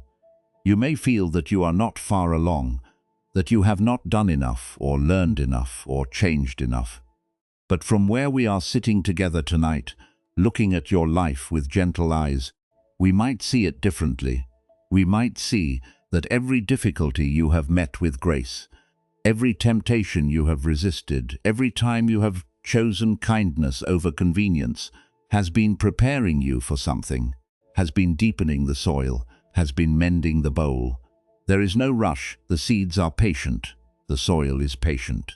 And the gardener, when she finally kneels to plant, will find that the ground has been waiting for her all along. Let us pause gently here. Let the breath settle, and when you are ready, we will continue together. Picture, if you will, two people standing at the edge of the same storm. The sky has turned dark. The air has that particular heaviness that comes just before rain. You can smell it, that clean electric smell of weather about to change. And then the wind arrives, not gently, but all at once, bending the trees, sending leaves spiraling upward, pressing against anything that dares to stand. The first person has spent years building physical strength and endurance. They are rooted in their body. Their feet are planted wide, their center of gravity low, their muscles accustomed to holding firm. When the wind comes, they lean into it. They feel it push against them, and they push back, not aggressively, but with a quiet, almost effortless stability. Their body knows how to stand. It has practiced standing for a long time. The wind presses and presses, and they simply remain the way a boulder remains in a riverbed while the current flows around it. The second person is not particularly strong. Their body is ordinary, but they have something else. They have seen storms before, many storms, and they have come to understand something about storms that most people miss. They know that the wind always passes. They know that the strongest gusts come in waves, and that between the waves there are moments of surprising calm. They know that the darkest clouds are often the thinnest, and that behind them the sky is already clearing. And because they know this deeply and from long experience, they are not frightened, they do not brace. They simply wait with a patience born from understanding, and they let the storm move through. They might even close their eyes and listen to the rain, finding in its rhythm something almost beautiful. Both people remain standing, but for very different reasons. This is one of the most beautiful and useful teachings within the Buddhist understanding of equanimity. That inner steadiness is not one single thing. It comes from two very different sources. And understanding both of them gives us a much richer, much more practical sense of what it means to stay balanced in the middle of a life that is always moving. The first kind of steadiness is what the tradition calls equanimity of balance. It is the stability that comes from being well-grounded, centered, physically and emotionally rooted in something solid. Think of a tripod. A single leg is unstable. It topples at the slightest push. Two legs are better, but they still wobble. Three legs, though, and something changes. The structure finds its balance. It can hold weight. It can withstand pressure from different directions. And if you add more legs, 4, 5, 6, the stability only increases. Each additional point of contact with the ground makes the whole structure harder to tip over. This is what happens inside us. When we develop certain inner qualities, each one becomes another point of contact, another leg, another source of stability. When we are grounded in our body, that is one leg. When we have cultivated some calm, that is another. When there is a capacity for joy, for concentration, for kindness, each of these becomes another point of balance. And the more of these are present, the more naturally the mind settles into equanimity. Not because we are holding ourselves in place through effort, but because the structure itself is stable. Let us explore what this feels like in the simplest possible way. Right now, wherever you are being held by something. A bed perhaps, a chair, a couch, the ground beneath the floor. And your body is resting against this support, making contact in dozens of places. The back of your legs, your shoulders, your spine, your hands, wherever they have come to rest. Each of these points of contact is holding you, and together they create a feeling that is so ordinary you may not even notice it. The feeling of being supported, of not having to hold yourself up, of being able to relax because the ground is there and it is not going anywhere. This is the first kind of equanimity in miniature. It is a physical thing, a felt thing, and it begins with the body. The ancient teachers place great emphasis on this. They observed that we're disconnected from our bodies, living entirely in the swirl of thoughts and worries and plans. We are far more easily pulled off center. It is as if we are a kite without a string blown about by every passing current. But when we are settled in the body, feeling our weight, feeling the ground, feeling the breath moving in and out, there is an anchor. The winds still blow, but we are tethered to something real. You may have noticed this in your own life without having a name for it. There are days when you feel solid, present in your skin. On those days, small annoyances roll off you easily. Someone cuts in front of you and you barely notice. A plan changes and you adapt without fuss. You feel steady and you are not entirely sure why. And there are other days when you feel unmed, scattered, as if your mind is in 12 places at once and your body is just along for the ride. On those days, the smallest things can set you off. A mislaid key, a slow line, an offhand remark. Everything lands harder because there is nothing absorbing the impact. The difference, more often than not, is simply how present you are in your body. How much of you is actually here? Let us explore a story about this kind of grounding. There was a teacher who was known for being remarkably calm, even in situations that would rattle most people. Students would sometimes test this, bringing him unexpected news or asking provocative questions just to see if they could disturb his composure. They never could. One day, a student finally asked him directly, "How do you stay so steady? What is your secret?" The teacher smiled and held out his hand, palm up. "Feel your feet," he said. The student looked confused. "That is all. Just feel my feet." "When you are in your body," the teacher said, "truly in your body, the mind has a home. It is not wandering, it is not spinning, it is here. And when the mind is here, it is very difficult for anything to carry it away. Most people lose their balance, not because the wind is too strong, but because they were not standing in their body when the wind arrived. The student tried it. He stood quietly and brought all of his attention to the sensation of his feet on the floor. The weight, the warmth, the subtle pressure of the ground pushing up to meet him, and for a moment, just a moment, everything else fell away. The worries, the plans, the restless thinking. What remained was a simple, clear physical presence. And in that presence there was a steadiness that he had not felt before. "This is not the whole practice," the teacher said gently, "but it is the beginning of it. Come back to the body again and again. It will always be here for you." Now the second kind of steadiness comes from a very different place. It comes not from the body but from the mind, not from balance but from understanding. Let us step into a scene to feel what this means. Imagine you are walking through a marketplace. It is crowded and noisy, full of people going about their business, and suddenly A stranger turns toward you and says something sharp and unkind, something that seems to come from nowhere. Your first reaction is a jolt, a sting. The body tightens, snorts, the mind narrows. What did I do? Why would they say that? And if this were all you knew about the situation, you might carry that sting with you for the rest of the day. You might replay it, build stories around it, feel hurt or angry or confused. But now imagine that a moment later, a shopkeeper nearby leans toward you and quietly says, "Please do not take it to heart." That person has a condition that causes them to speak in ways they cannot control. They have struggled with it their whole life. It causes them great pain. They do not mean what they say. Notice what happens inside you when you hear this. The sting does not vanish entirely, perhaps, but something changes. Something loosens. The tightness in your chest eases. The story the mind was building, the case for outrage, the imagined confrontations, all of it quietly collapses, and in its place there is something softer. Maybe sympathy, maybe even tenderness, because now you see the situation differently. You understand something you did not understand a moment ago. And that understanding all by itself, without any effort or technique or spiritual practice, has changed how you feel. You might even find yourself looking back at the stranger with different eyes.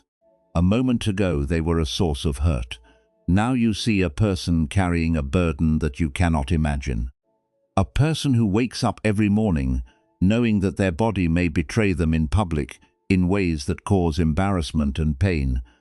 A person who has likely lost friendships, endured judgment, and faced more moments of shame than you can count. And your small moment of discomfort, seen in the light of their long struggle, takes on a very different proportion. This is the second kind of equanimity. Equanimity that comes from seeing clearly, from understanding what is actually happening rather than reacting to what we imagine is happening. And it is remarkable how quickly and completely it can transform a situation once the understanding arrives. This kind of equanimity is available in many situations once we learn to look for it. When someone at work is difficult or short-tempered, and we learn that they are going through a painful time in their personal life, something in us softens. We do not take their sharpness personally anymore. We see it for what it is, an overflow of suffering, not an attack on us. When a friend cancels plans at the last moment, and we discover they have been overwhelmed and exhausted and simply could not face one more thing, the irritation fades. In its place concern, understanding, perhaps the quiet wish to help.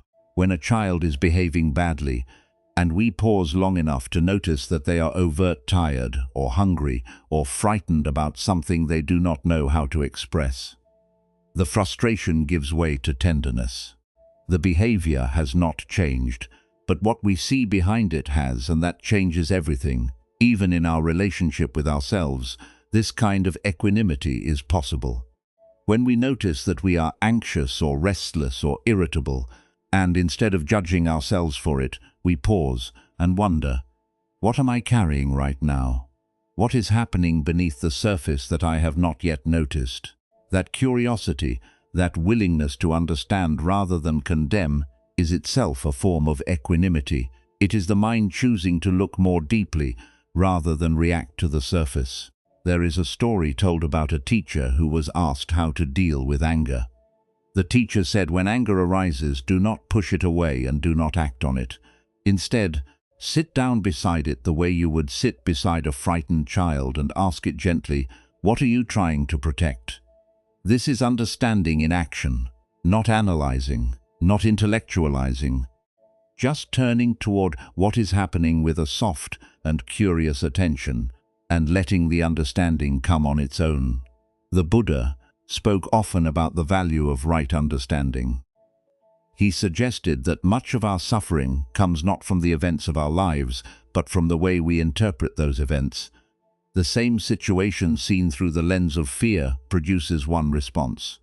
Seen through the lens of understanding, it produces another entirely. The situation has not changed, but but the way we see it has, and the way we see it determines how we feel and how we respond. There is a small but important detail in this teaching that is easy to overlook.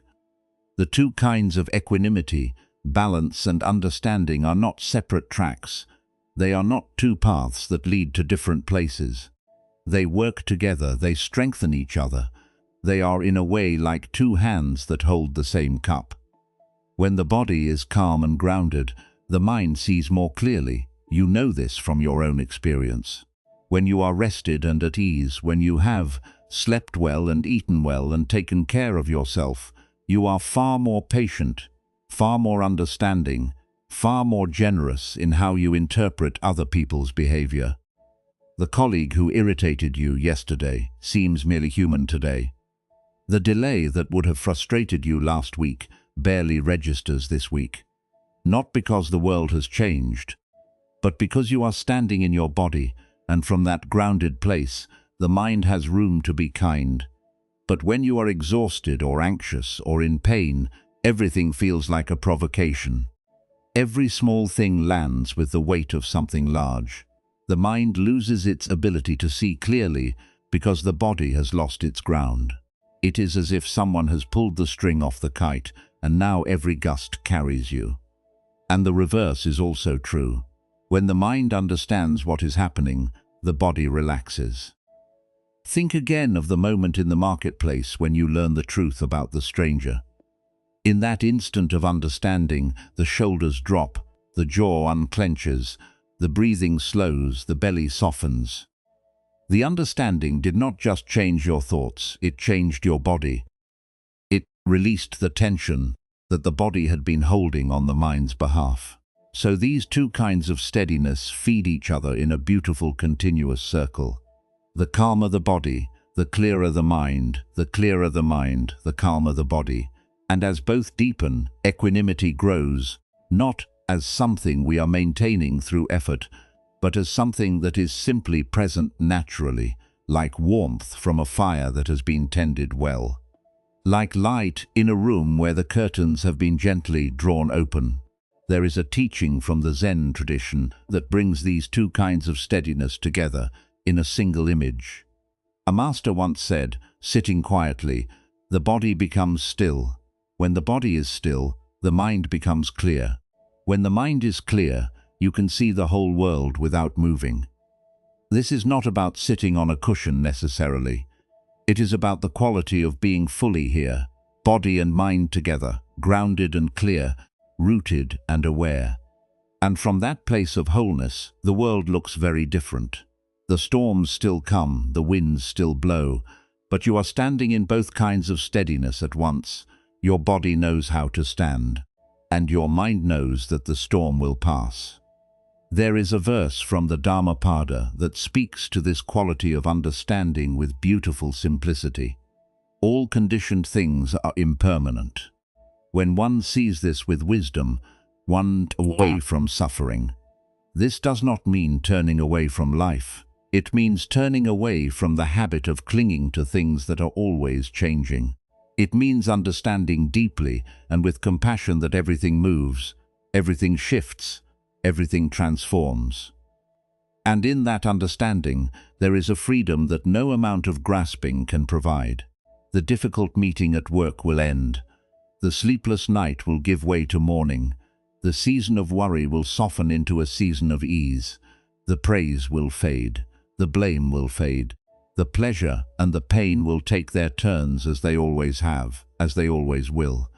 And beneath it all, in the body and in the mind, there is a place that does not need any of it to change. That place is already here.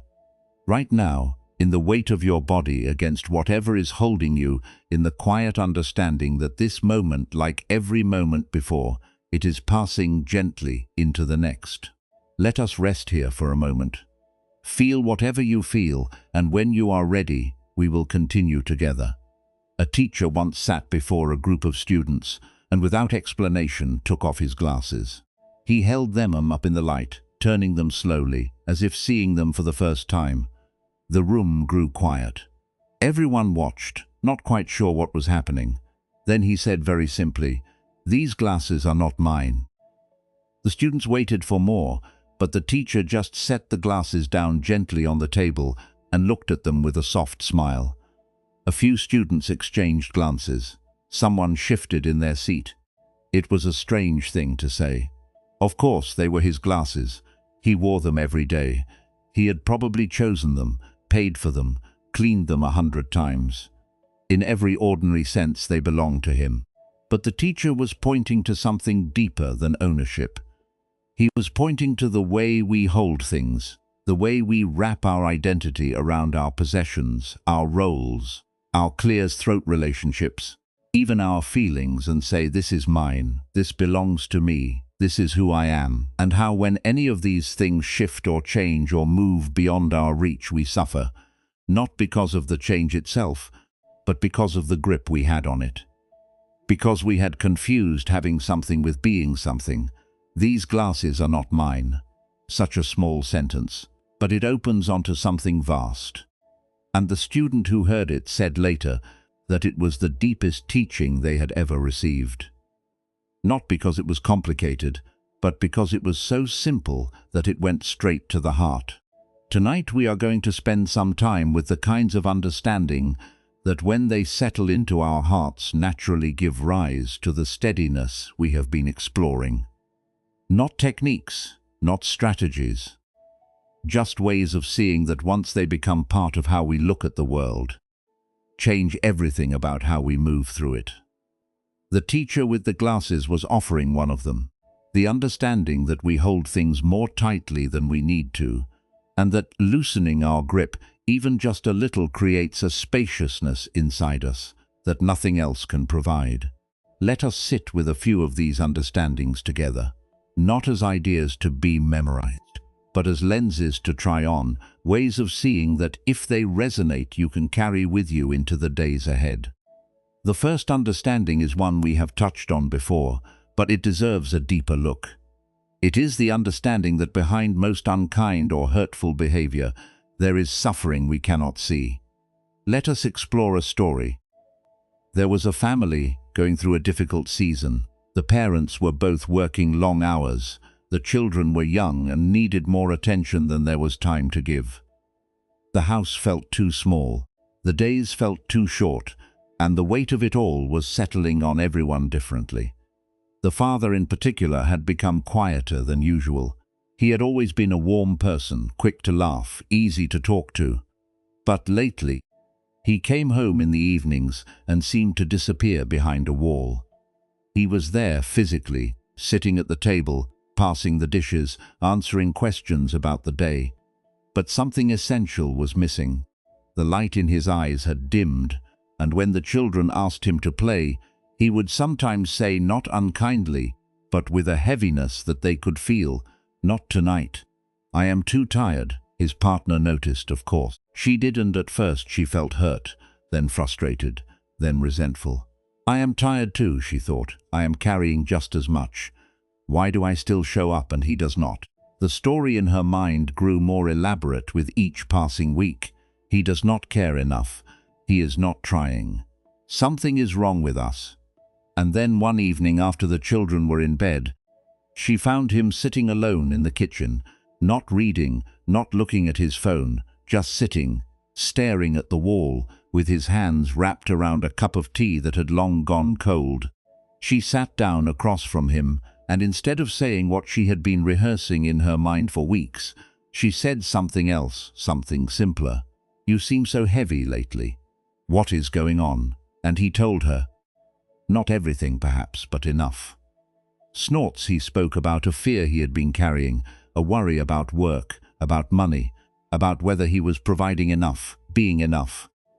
He spoke about feeling like he was failing at the one thing that mattered most.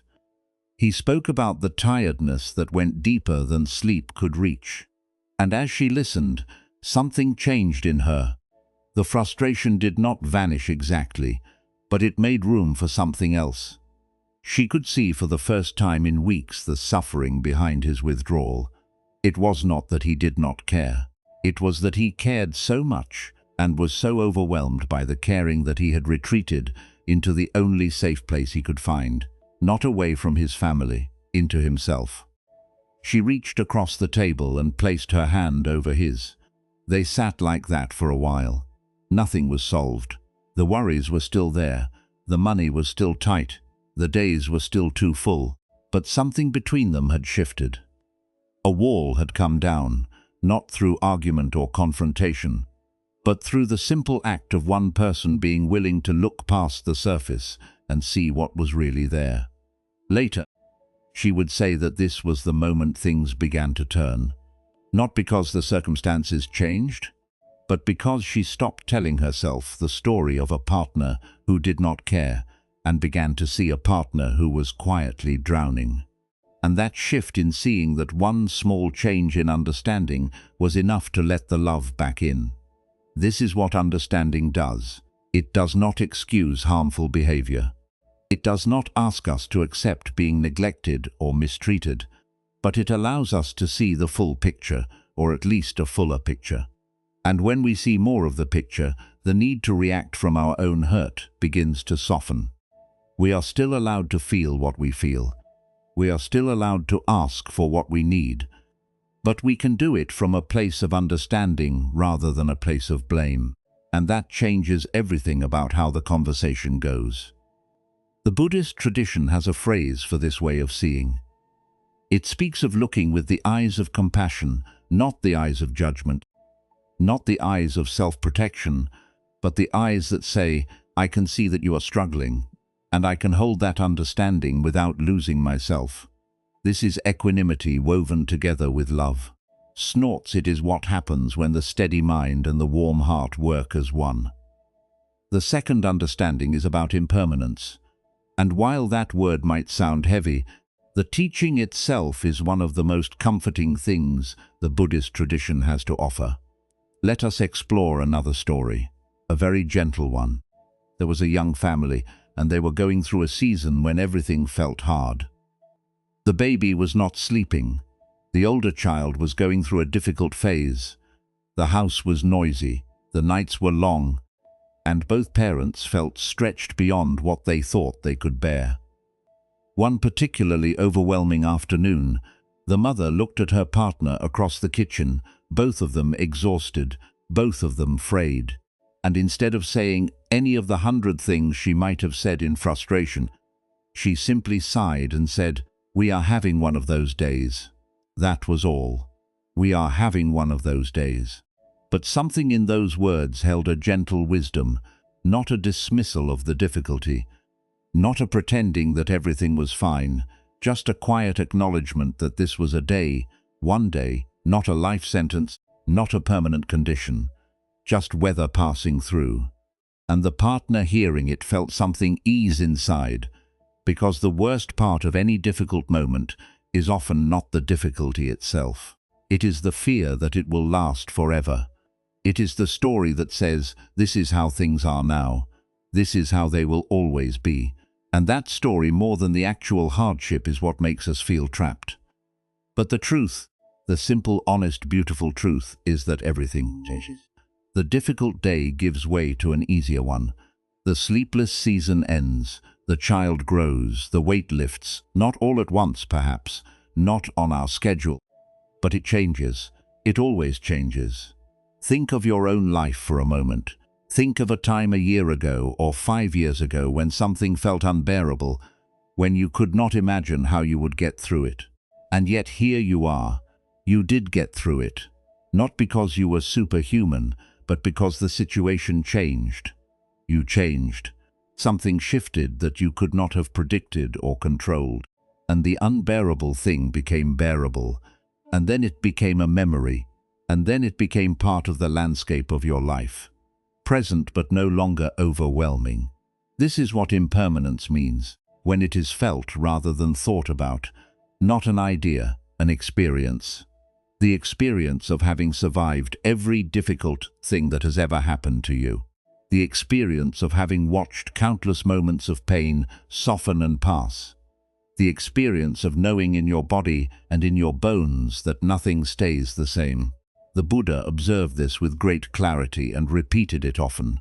All things that arise will also pass away. Not as a warning, but as a comfort.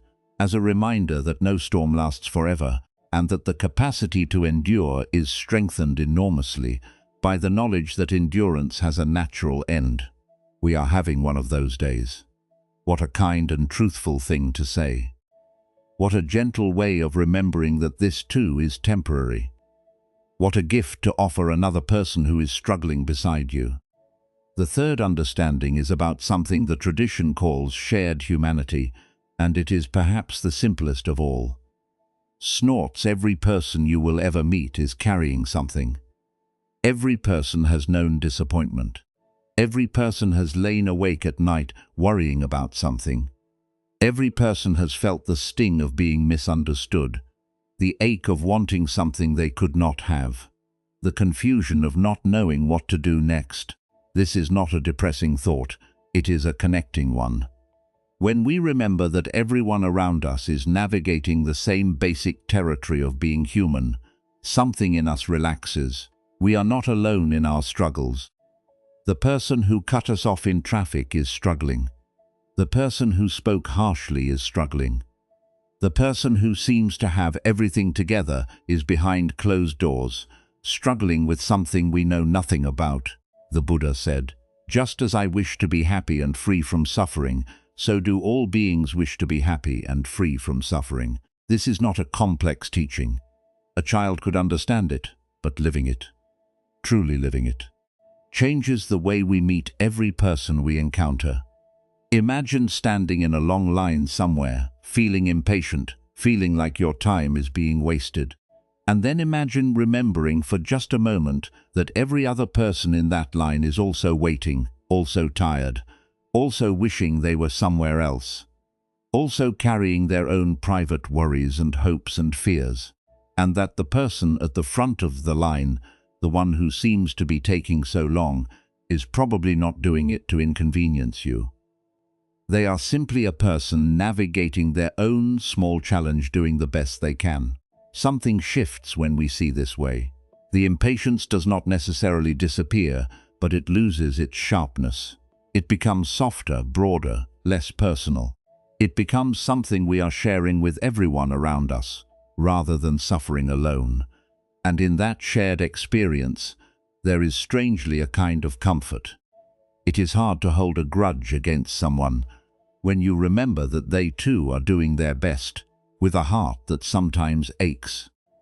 It is hard to take someone's sharpness personally when you remember that sharpness almost always comes from pain, not from strength. And it is hard to feel isolated in your own difficulties when you remember that somewhere right now, countless other people are lying awake with the same kinds of worries, the same kinds of fears, the same quiet longing for peace.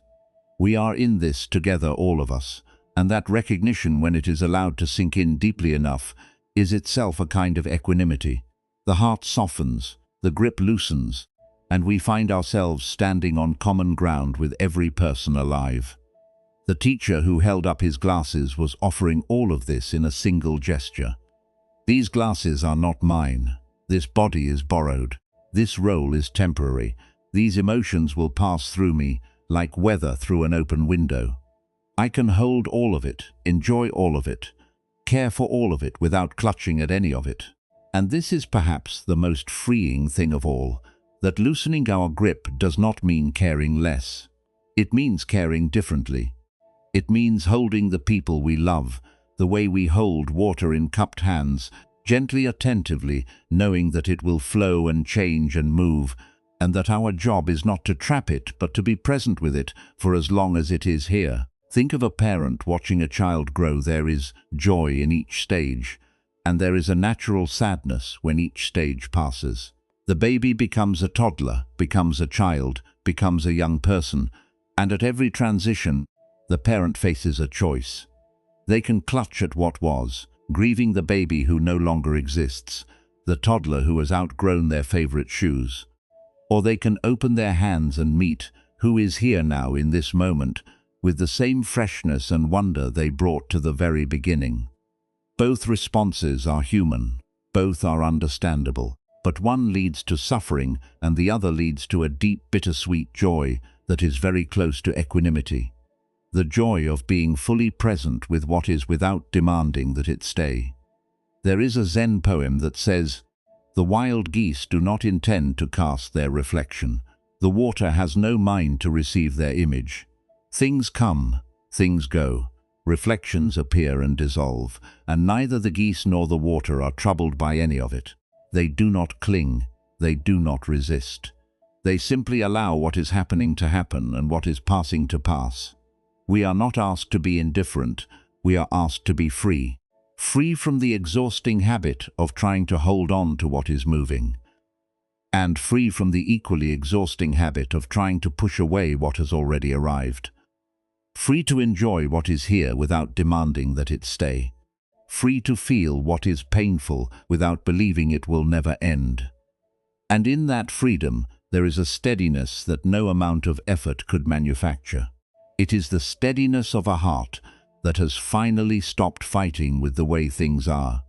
A heart that has learned to say with great gentleness, "This is what is here now, and I can be with this. And when it changes, I can be with that too." Let us pause here for a moment. Let everything be just as it is, and when you are ready, we will continue together. Somewhere inside you, beneath the noise and the busyness and the endless stream of things to do and think about, there is something quiet, something warm. You have felt it at times, though you may not have had a name for it. It is there in the first few seconds of waking, before the mind begins its planning. It is there in the pause between one breath and the next. It is there in those rare moments when everything falls still and you find yourself simply present, simply here with nothing to fix and nowhere to go. It is a kind of well-being that does not depend on anything going right. It is not happiness exactly, though happiness can arise from it. It is not excitement or pleasure or the satisfaction of getting what you want. It is something quieter and more fundamental than any of those. It is more like the feeling of being okay at the deepest level. The feeling that beneath everything you are whole. The Buddhist tradition speaks of this inner well-being with great tenderness. It is considered something precious, something worth protecting, something that deserves our care. And one of the most beautiful ways to understand equanimity is as the protector of this inner treasure, the guardian at the gate. The one who stands watch not with aggression or rigidity, but with a gentle, steady presence, making sure that the precious thing inside is not covered over or carried away by the storms of our reactivity. Let us sit with this image for a moment, because it changes everything about how we think of equanimity. If equanimity were just about being calm, it would be a modest thing, useful perhaps, but not especially inspiring. If it were just about not reacting, it might even seem cold, a kind of emotional detachment that keeps us safe at the cost of keeping us distant. But that is not what the tradition is describing. What the tradition is describing is something much more alive.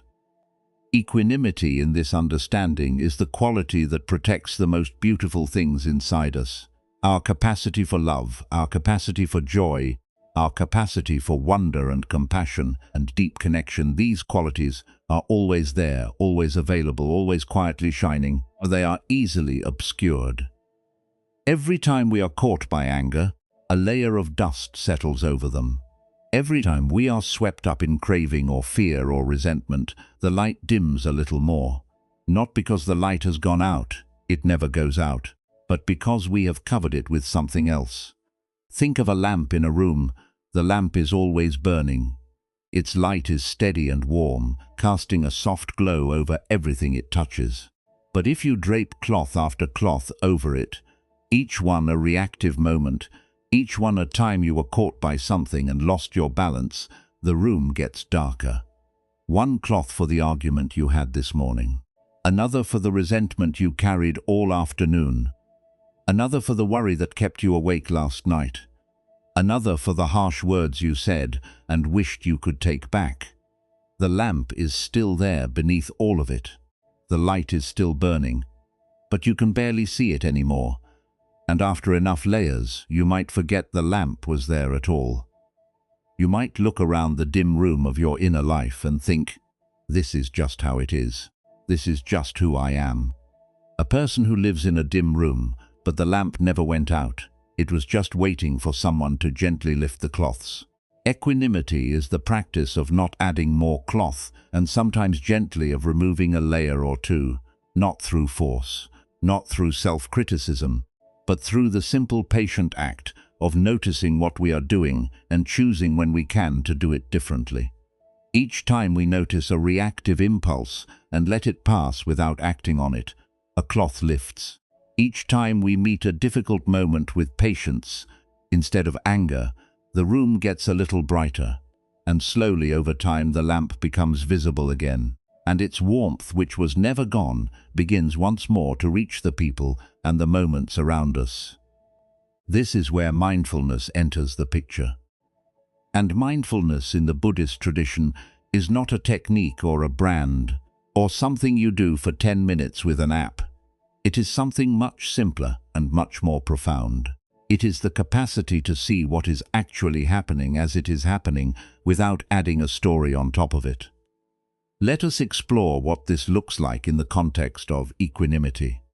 Imagine you are going about your day and something happens that begins to pull you off center. Perhaps someone says something careless. Perhaps you receive news that is not what you hoped for. Perhaps you simply notice a familiar pattern of worry beginning to tighten in your chest. Now, without mindfulness, what happens next is automatic.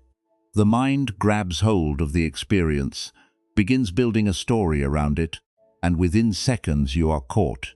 You are angry or anxious or defensive, and you barely notice the transition. You went from calm to caught so quickly that it felt like the reaction was the only option, as if you had no choice. But with mindfulness there is a gap, a small precious gap between the experience and the reaction. The careless words arrive and you feel the sting. But before the story builds, before the mind begins its familiar pattern of blaming or defending, there is a moment of seeing. A moment where you can observe what is happening inside you clearly and without judgment. There is a sting. Something in me is tightening. The mind wants to react. That moment of seeing is everything, because in that moment you have a choice. You can follow the old pattern as you have 1,000 times before, or you can pause. You can breathe. You can let the sting be there without building a house around it. And something remarkable happens in that pause. The sting, which felt so large and so urgent a moment ago, begins to lose its grip. Without the story to feed it, without the mind's interpretation fanning it into a fire, it is just a sensation, a tightness that arrived and when left alone begins to soften. A heat that when met with patience, instead of fuel begins to cool, and the lamp inside the quiet well-being that was about to be covered over remains visible, remains warm, remains available. You might even notice in those moments of clear seeing a kind of wonder. How extraordinary that I just saw that happen. A moment ago I was about to be carried away, and instead I simply watched. There is a quiet joy in this. Not the joy of victory or achievement, but the joy of freedom. The joy of discovering that you are not your reactions. That there is a part of you that is larger and older and much more still that can watch the whole process without being swept into it. This is what the guardian does. Not by fighting off the intruders, but by simply seeing them clearly enough that they lose their power. Not by building higher walls, but by turning on a light. There is a story from the tradition that illustrates this beautifully. A student came to a teacher and said, "I keep losing my equanimity. I sit in meditation and I feel peaceful, but the moment I step into the world something happens and I am caught again. I get angry. I get anxious. I get lost in wanting things to be different. I feel like I am failing." The teacher listened with great care. Then she said, "You are not failing, you are learning." The student looked up surprised. "Every time you notice that you have lost your equanimity," the teacher continued, "you have just practiced mindfulness. You have just seen something clearly, and that seeing is not a failure, it is the practice itself." The question is not whether you lose your balance. You will lose your balance, everyone does. The question is what you do in the moment you notice. "What should I do?" the student asked. "Be curious," the teacher said. "Instead of scolding yourself, become interested. Ask yourself gently, what happened there? What was the trigger? What story did the mind begin to tell? Where did I feel it in my body? Not to fix it, not to prevent it from ever happening again, but to understand it. Because the more deeply you understand how you lose your balance, the less power those patterns have over you. You begin to see them coming from a long way off, like watching clouds approach from the horizon. You know the clouds are coming, you can see their shape and color, and because you see them, you are not caught by surprise when they arrive. You simply note, here come the clouds of irritation, here come the clouds of worry. I know these clouds, they have come before, and they have always passed. The student sat with this for a long time, turning it over in his mind. Then he said, "So the goal is not to never lose my balance. The goal is to understand why I do." The teacher smiled. "Now you are beginning to see. And I will tell you something else. The understanding itself becomes a kind of balance. The more you know your own mind, the more familiar you become with its weather, the less any of it can surprise you. And what cannot surprise you cannot easily carry you away. This is one of the most compassionate and liberating aspects of the Buddhist understanding of equanimity. It does not ask us to be perfect. It does not expect us to reach some elevated state and then stay there forever, never wobbling, never struggling, never being human. It simply asks us to pay attention, to be honest with ourselves about what pulls us off center, and to meet that honesty with curiosity rather than shame. There is such a difference between these two responses. When we lose our balance and immediately think, "I should be better than this. What is wrong with me? I have been practicing for so long and I still get angry," the mind contracts. It adds another layer of suffering on top of the original upset. The anger plus shame about the anger. The anxiety plus frustration about the anxiety. It is suffering about suffering, and it only makes things worse. But when we lose our balance and think with genuine warmth, there it is again. How interesting. What happened this time? Something entirely different occurs. The mind opens, there is space, there is room to see clearly. And in that spacious seeing, the pattern begins to lose its grip. Not all at once, not dramatically, but gradually over time, the way a path becomes visible when you walk it often enough. Snorts the tradition sometimes calls this wise attention. Not forcing the mind to be different, but attending to it with such patience and such kindness that it naturally, gradually finds its way home. And now we arrive at something that brings our whole journey tonight to a deeper place. The tradition tells us that equanimity, the kind of equanimity that is considered a true perfection, cannot exist in isolation. It must be connected to two things, two concerns that give it its full meaning and its full power. The first is compassion for others. The second is a sincere wish for our own freedom and peace. Both directions, outward and inward, the welfare of others and the welfare of ourselves. When equanimity is connected to both of these, it becomes something much greater than personal calm. It becomes a force in the world. Let us feel what this means. Equanimity without compassion is cold. It is the person who watches the world's pain from a comfortable distance and says, "That is not my concern." That is not what the tradition is pointing toward. That is withdrawal, not wisdom. And equanimity without concern for our own well-being is also incomplete. It is the person who gives and gives until there is nothing left, who absorbs everyone else's suffering without tending to their own, who confuses selflessness with self-neglect. That too is not what the tradition is pointing toward. That is exhaustion wearing the mask of virtue. True equanimity holds both, it says.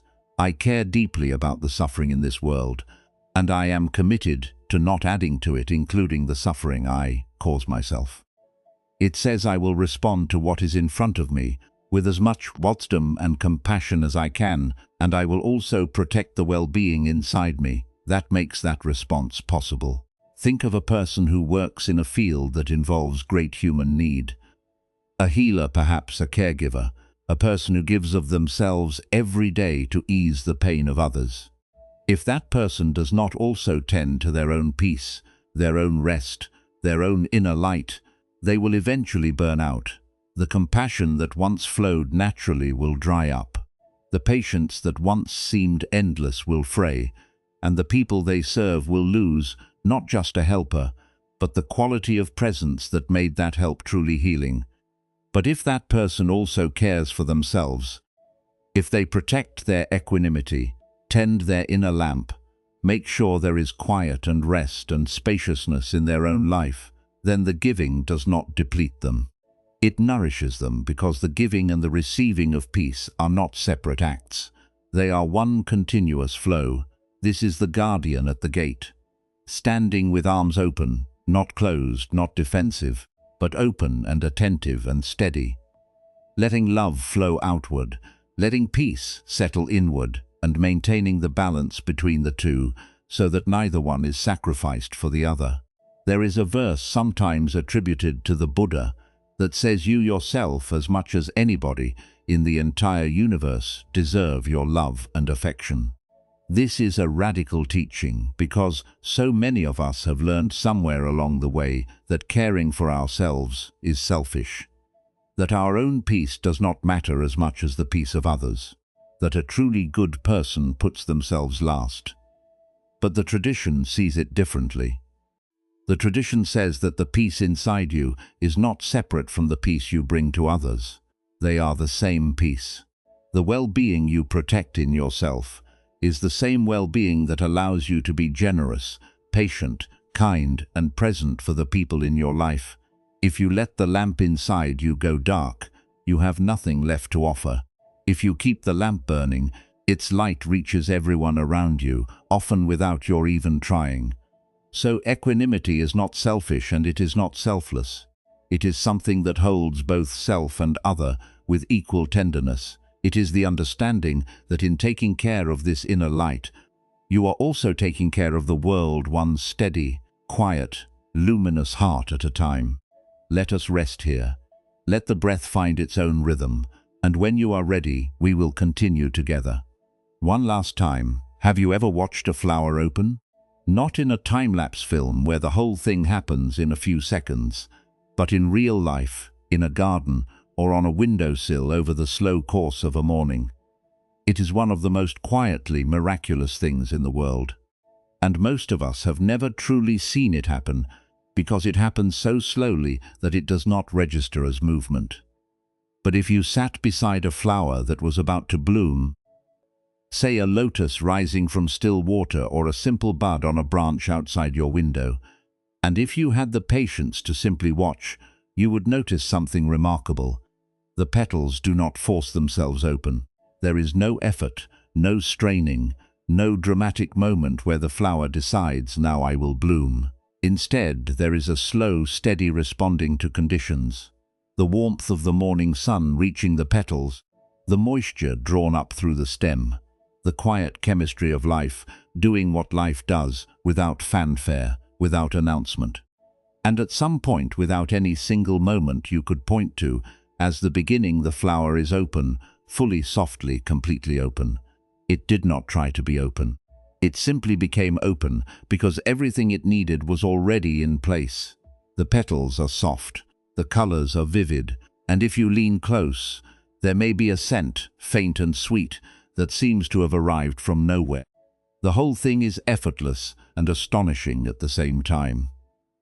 This is one of the most beautiful images the Buddhist tradition offers for the deepest kind of equanimity. Not as something we achieve through force of will, not as something we can demand of ourselves, but as something that flowers naturally and in its own time when the conditions are right. We have spent this evening together exploring many of those conditions. The generosity that opens the heart, the integrity that steadies the ground, the patience that allows things to unfold, the understanding that clears the mind, the loving kindness that warms everything it touches. All of these qualities, tended faithfully over time, create the soil in which something extraordinary can grow. And what grows when the soil is deep enough and rich enough is a peace so complete that the mind simply has nothing left to struggle against. There is nothing it needs to push away. There is nothing it needs to reach for. There is nothing it needs to fix or change or control. For once, perhaps for the first time, the mind is simply at rest. Not because the world has become perfect, but because the mind has become whole.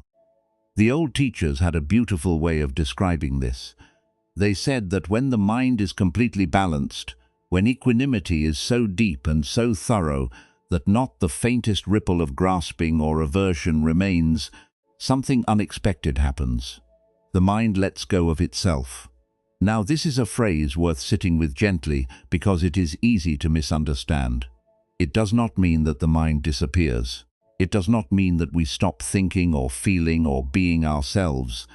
It is something much more subtle and much more tender than that. Think of it this way. For most of our lives, the mind is busy. Busy wanting things. Busy avoiding things. Busy telling stories about who we are and what we need and what might go wrong. Busy defending, comparing, planning, worrying.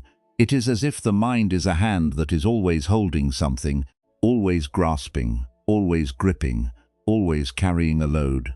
And then, after a long time of cultivating the qualities we have explored tonight, after developing generosity and patience and wisdom and love, after learning to stand steady in the midst of the 8 winds, after tending the lamp and preparing the soil, there comes a moment when the hand has nothing left to hold. Not because everything has been taken away, but because everything has been gently set down. The grudges, the worries, the demands, the defenses, one by one, over time they have been released. And the hand, empty at last, does something it may never have done before. It opens. Not because someone told it to, not because of a technique or a method or a moment of great willpower, but because that is what hands do when they are no longer holding anything. They open naturally, effortlessly. The way a flower opens when the conditions are right. The way a fist unclenches in sleep. The way the whole body softens. When after carrying something heavy for a long distance you finally set it down. And when the mind opens in this way, when it lets go of everything it has been carrying, including the very effort of trying to let go, what remains is not emptiness.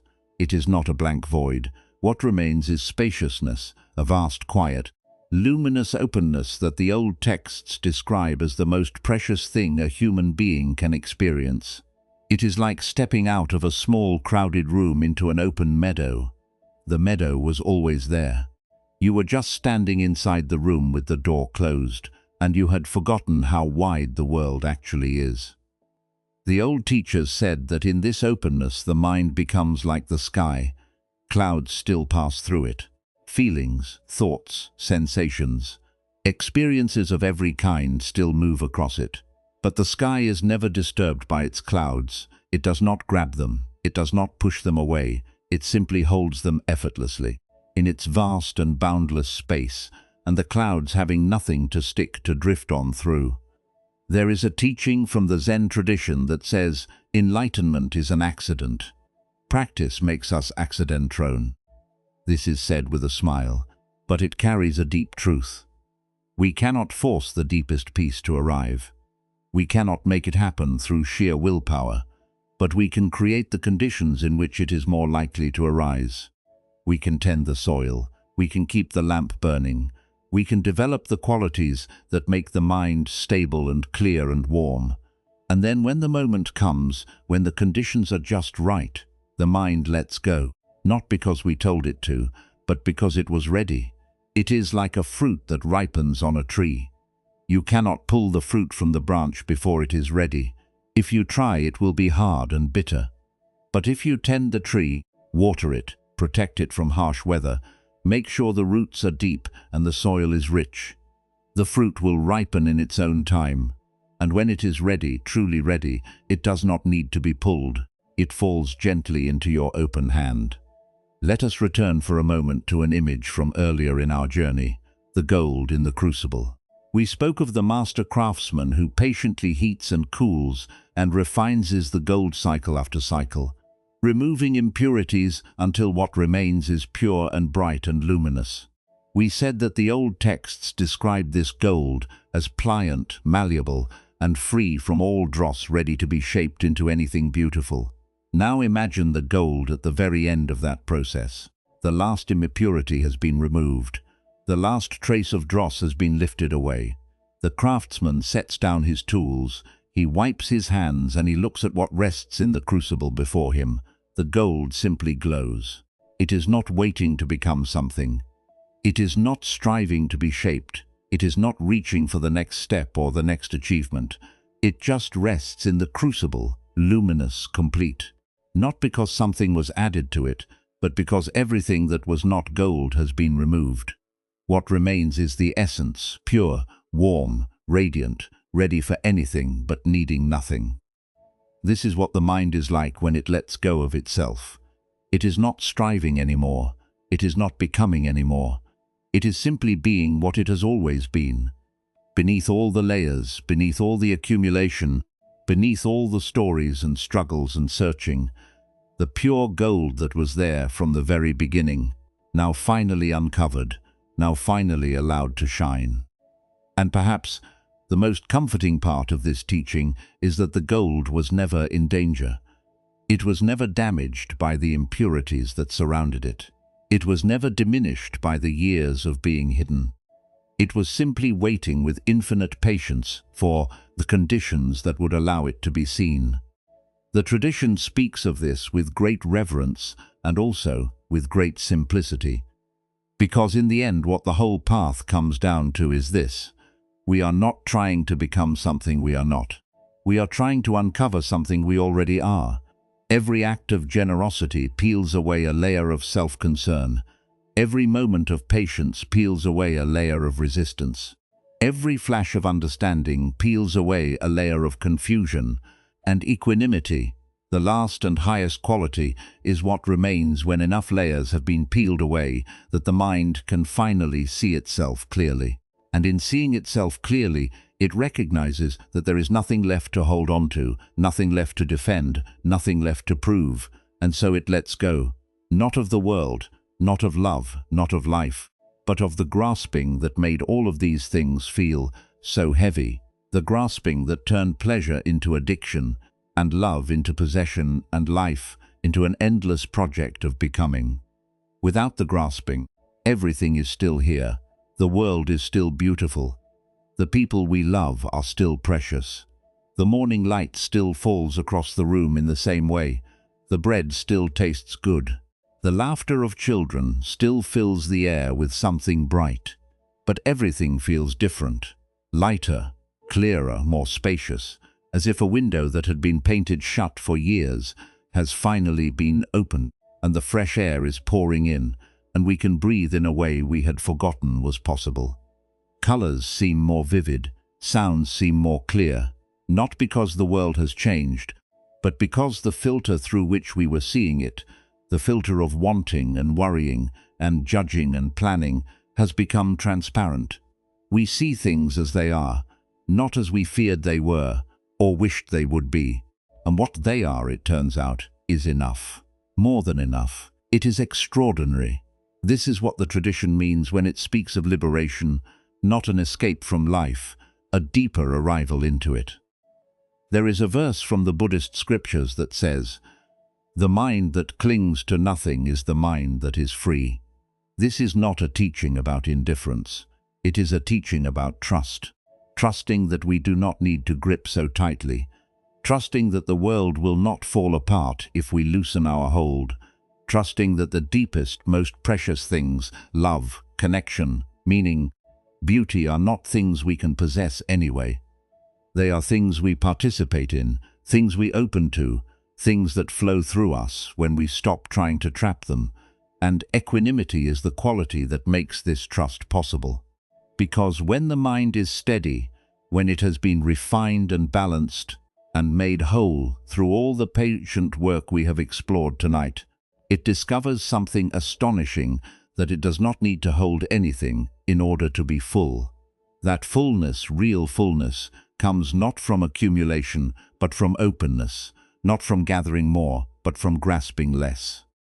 So tonight, as this journey draws toward its close, you do not need to try to let go of anything. You do not need to force your mind into stillness or peace. You can simply rest, simply be here, simply allow whatever is present to be present, without needing it to be different. The very act of resting without agenda, without striving, without trying to arrive anywhere, is itself a small taste of what the old teachers were pointing toward. A moment of trust, a moment of openness, a moment where the hand is not grasping and the mind is not reaching and the heart is simply here, warm and whole and quiet. If sleep is approaching, welcome it. Let it come the way the night comes, gently, gradually, without effort. You have traveled a long way tonight through stories and teachings and reflections, and you have earned this rest. Let the mind settle like snow falling through still water, each flake drifting slowly, softly, coming to rest on the quiet bottom. Let the body be held by whatever is holding it. Let everything be exactly as it is. You do not need to remember everything you heard tonight. You do not need to hold on to any of it. Whatever was meant to reach you has already reached you. It has landed somewhere inside in soil that you have been preparing for longer than you know. And it will grow in its own time, in its own way, without any effort from you at all.